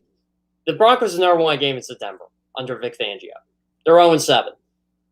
It's not like I think Teddy Bridgewater is the answer there. He's not. But is he a better option than Drew Lock? I got to go with Denver's brain trust on this. They traded for this guy to compete with Lock. But Lock was worse than Carson Wentz last year. He was the worst quarterback in football. I don't want to hear how hard he worked all season. You are judged by your performance on the field. And he's had a very good preseason. Don't get me wrong. But I don't think Vic Fangio and this coaching staff and this front office can afford to play Drew Lock and see if he can figure it out in year 3. I just don't think that they can afford to do that. Teddy Bridgewater is their best option for week 1. I don't think he will be the starting quarterback all season, but I think the Denver Broncos front office said to themselves, you know what? Let's go with the veteran here, and let's see if we can win a couple games. Because they can't start 0-3 and 0-4 again. Well, that's one quarterback job that has been sealed. What about what's happening in New England? Well, Cam Newton kind of let Mac Jones play his way back into that, didn't he, Mike? Getting COVID again or being in the protocol, having that miscommunication, whatever it was. I still don't understand the full gist of that story, but it's allowed Mac Jones to take some first-team reps, and he's looked pretty good. So I think the Patriots, if we looked at last Thursday night, you would say Cam Newton is the starting quarterback in the New England Patriots. Now I don't think that's a given, and I still think the Patriots will start Mac Jones week 1. I don't think they can win the AFC East this year. I actually think Mac Jones gives them the best chance at going to the playoffs. I think they are a better team with Mac Jones at quarterback than they are Cam Newton. So I would start Mac Jones and see what you got. If you go 9-8, miss the playoffs, so be it. At least you know you have a quarterback for the future. All right. What about in Chicago? Are they making the right decision there? No. I don't know what they see in Andy Dalton. I guess they look at it as we gave this guy $10 million. We got to justify it. I think Justin Fields is ready to start week one. I think it'd be better for him to start week one, but maybe they want to get Andy Dalton killed by that offensive line and start 0-2, 0-3 before they actually turn the page to Justin Fields. And again, I think the Bears do have some leeway here because the NFC is not as deep as the AFC. They're going to have an opportunity to make the playoffs, but I'm telling you what, Mike, I'm not a gambling man, but there was a bet to be made on FanDuel, DraftKings, whatever. I would love to see a bet or odds of all NFC West teams making the playoffs because I would take that bet right now. Right. I guess the other one would be San Francisco, where it looks like it's going to be Jimmy Garoppolo. That's the right move, right? Yeah. Oh, yeah. Honestly, I love how the 49ers have handled this. They told Jimmy G he's a starter from day one. I don't know if he'll be a starter at the end of the year. I think it depends on how the season goes, but the 49ers have some luxury here. They can afford to sit Trey Lance, and I think it's going to immensely benefit Trey Lance by sitting. And not that he's not any good. He's been great. It's just that you have a proven commodity in Jimmy Garoppolo. This is literally the best type of situation for them. It was kind of like the year Cincinnati sat Carson Palmer for a year, and then they started him his second year in the league, and Carson Palmer was pretty much good that entire season. And the 49ers are in much better shape than that 2003 Bengals team, but you get the point I'm making here, Mike. It might be an Alex Smith, Patrick Mahomes situation. That might be a better comparison here, but I think this 49ers team is really going to take off when Trey Lance eventually becomes the quarterback. But this team can go to Super Bowl with Jimmy Garoppolo. They know that because it's been done.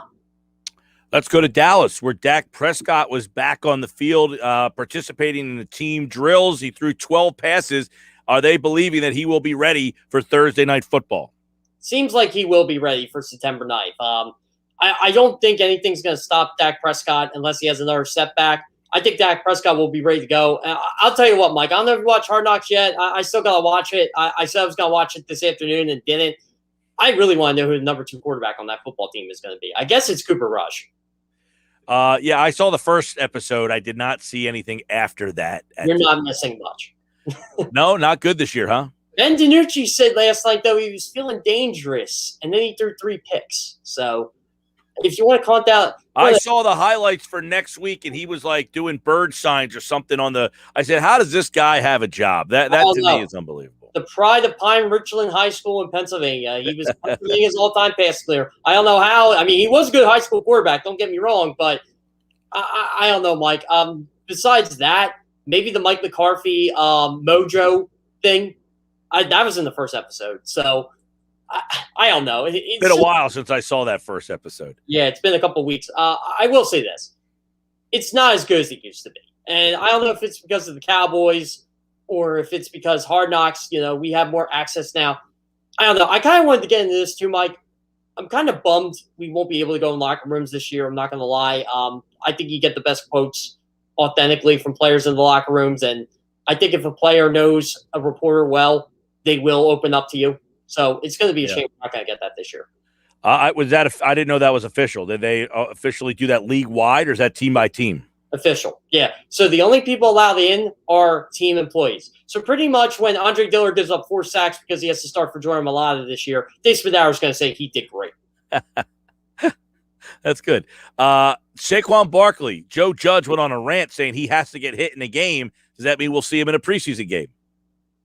We might see him Friday. I mean, Daniel Jones is going to play, so that would be pretty interesting, Mike. I would be very intrigued to see if Saquon Barkley plays. I think he goes in and gets contact. I will say that, Mike. I think we'll see some contact for Saquon Barkley. But, again, it might be too soon. I don't know.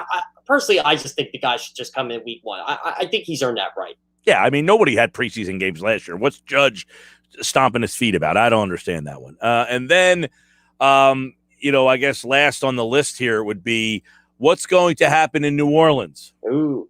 I think Jameis Winston won the job. I know Sean Payton kind of said the tentative date is Saturday. I still think he has that man crush on Taysom Hill, but I do think it's going to be Jameis Winston, and I think they're going to use Taysom Hill as that Swiss Army knife type player because, quite frankly, Mike, they're going to have to use him as that. They don't really have that much depth at receiver. It's great that Callaway has become something for them. So it looks like Jameis Winston. Again, I just think they have a more vertical passing game with Jameis Winston as the quarterback. If Jameis Winston can control the turnovers, he'll be fine. But that's the problem. He hasn't been able to do that. The guy was among the league leaders in passing yards and passing touchdowns his last year as a starter, but he also threw 30 interceptions. So, again, I think they're a better team. I think the ceiling's higher with Winston, but Taysom Hill does not turn the football over. So Sean Payton's got a decision to make here. And last but not least, Dick Vermeil looks like he's going to get in the Hall of Fame. Love it. Absolutely love it. He needs 8% of the vote. I think he gets in. And I'll tell you what, Mike, this is how confident I am he's going to get in. I texted my dad yesterday, asked him, hey, Dad, it looks like Vermeil's going to get in. He said, get the tickets. We're going next year. But Dick Vermeil is my dad's favorite coach. Idolizes him. I'll say this. I've only seen my dad cry probably twice in my life. One was when the Rams won the Super Bowl. So that's how much he loved Dick Vermeil. Wow. All right. Well, Dick Vermeil, finalist for the Pro Football Hall of Fame. He's Jeff Kerr at Jeff Kerr CBS. The Eagles season continues, the preseason, I should say, Friday night, and you can hear that game right here on 97.3 ESPN. Jeff will be back on Friday to preview that game and all the NFL news, notes, Eagles news you need to use, and more. And he joined us here on the Sports Best. Thank you, Jeff. Sounds great. Thanks for having me on again, Mike. All right, Jeff, we'll be back on Friday as we'll talk to Jeff throughout the football season. Mondays, Wednesdays, Fridays here on the Sports Bash, live on 97.3 ESPN. I am Mike Hill. This is the Sports Bash, and, of course, you can get the free mobile app. You can do it by downloading it in the Apple Store or Google Play. Do that for me, and you can message the show right through your app. It is a Wednesday show. We'll close it out coming up next, and that means tonight in game night, you get Dave Weinberg at 6:20. I like how everybody's deciding to leave their name now. Fent G from EHT. Strange but factual, the Jets have never beaten the Eagles in a regular season NFL game since 1967. The Eagles are 11-0. You are correct, sir. The Eagles have never lost to the Jets in an actual regular season game. All right, back with more Sports Bash. We'll close this baby out. Coming up next.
All right, these are the 5 things as I leave today. The Phillies lineup, number 1.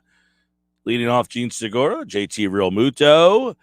Hitting second, Bryce Harper hits third, Rhys Hoskins hits 4, Andrew McCutchen hitting 5th tonight. Freddie Galvis is in the lineup playing short. He hits 6. Ronald Torreyes hits 7th. Luke Williams is in center field. He hits 8th.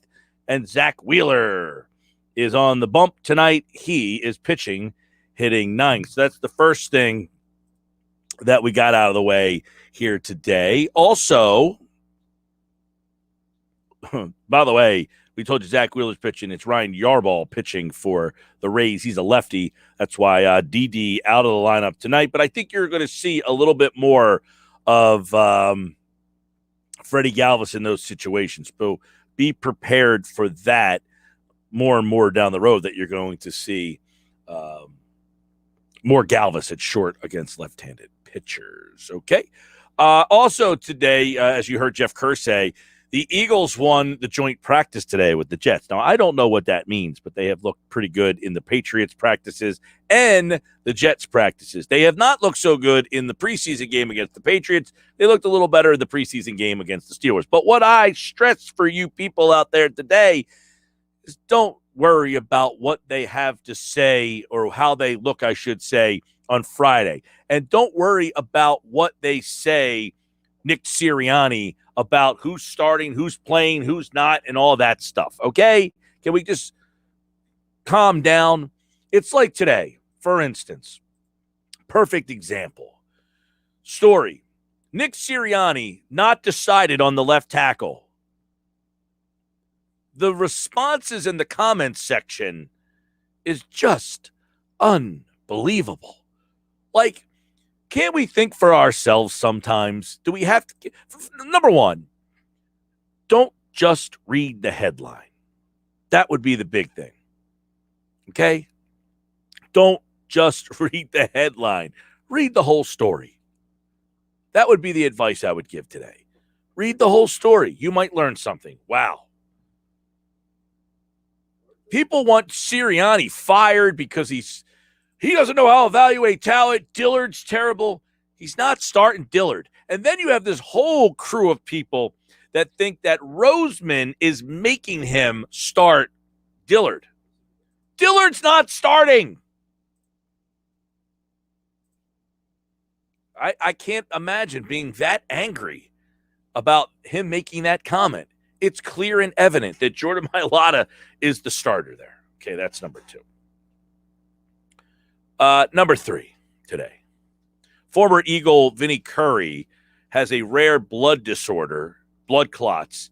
He's going to miss the entire 2021 season. And as Jeff Mosher talked about earlier, he's been on our show a lot. He's been a frequent guest of the program. He was drafted out of Marshall in the 2nd round by the Philadelphia Eagles. He had 2 stints there. And if Vinny never plays again, it would be a sad thing. Vinny's a great guy. He had a great career, not a great Hall of Fame level career, but he has maintained the ability to help and stick around this league. And when I read that today, I was a little sad to see that the league will not have Vinny Curry in it this season.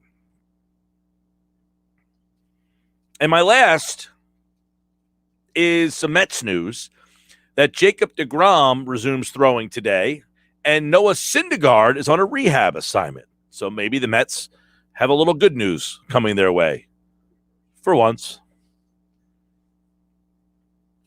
All right, that's all I got for you today. I'm out of time. But Josh has game night up next. And while there is no game tonight, he'd get you ready for plenty more. Dave Weinberg from 97.3 ESPN.com, his extra point column. Check it out on our website. He joins the show at 6:20 tonight. And I'm back tomorrow at 2 o'clock right here on the Sports Bash. Hey, thanks for leaving your name today. I'm back tomorrow. Take care.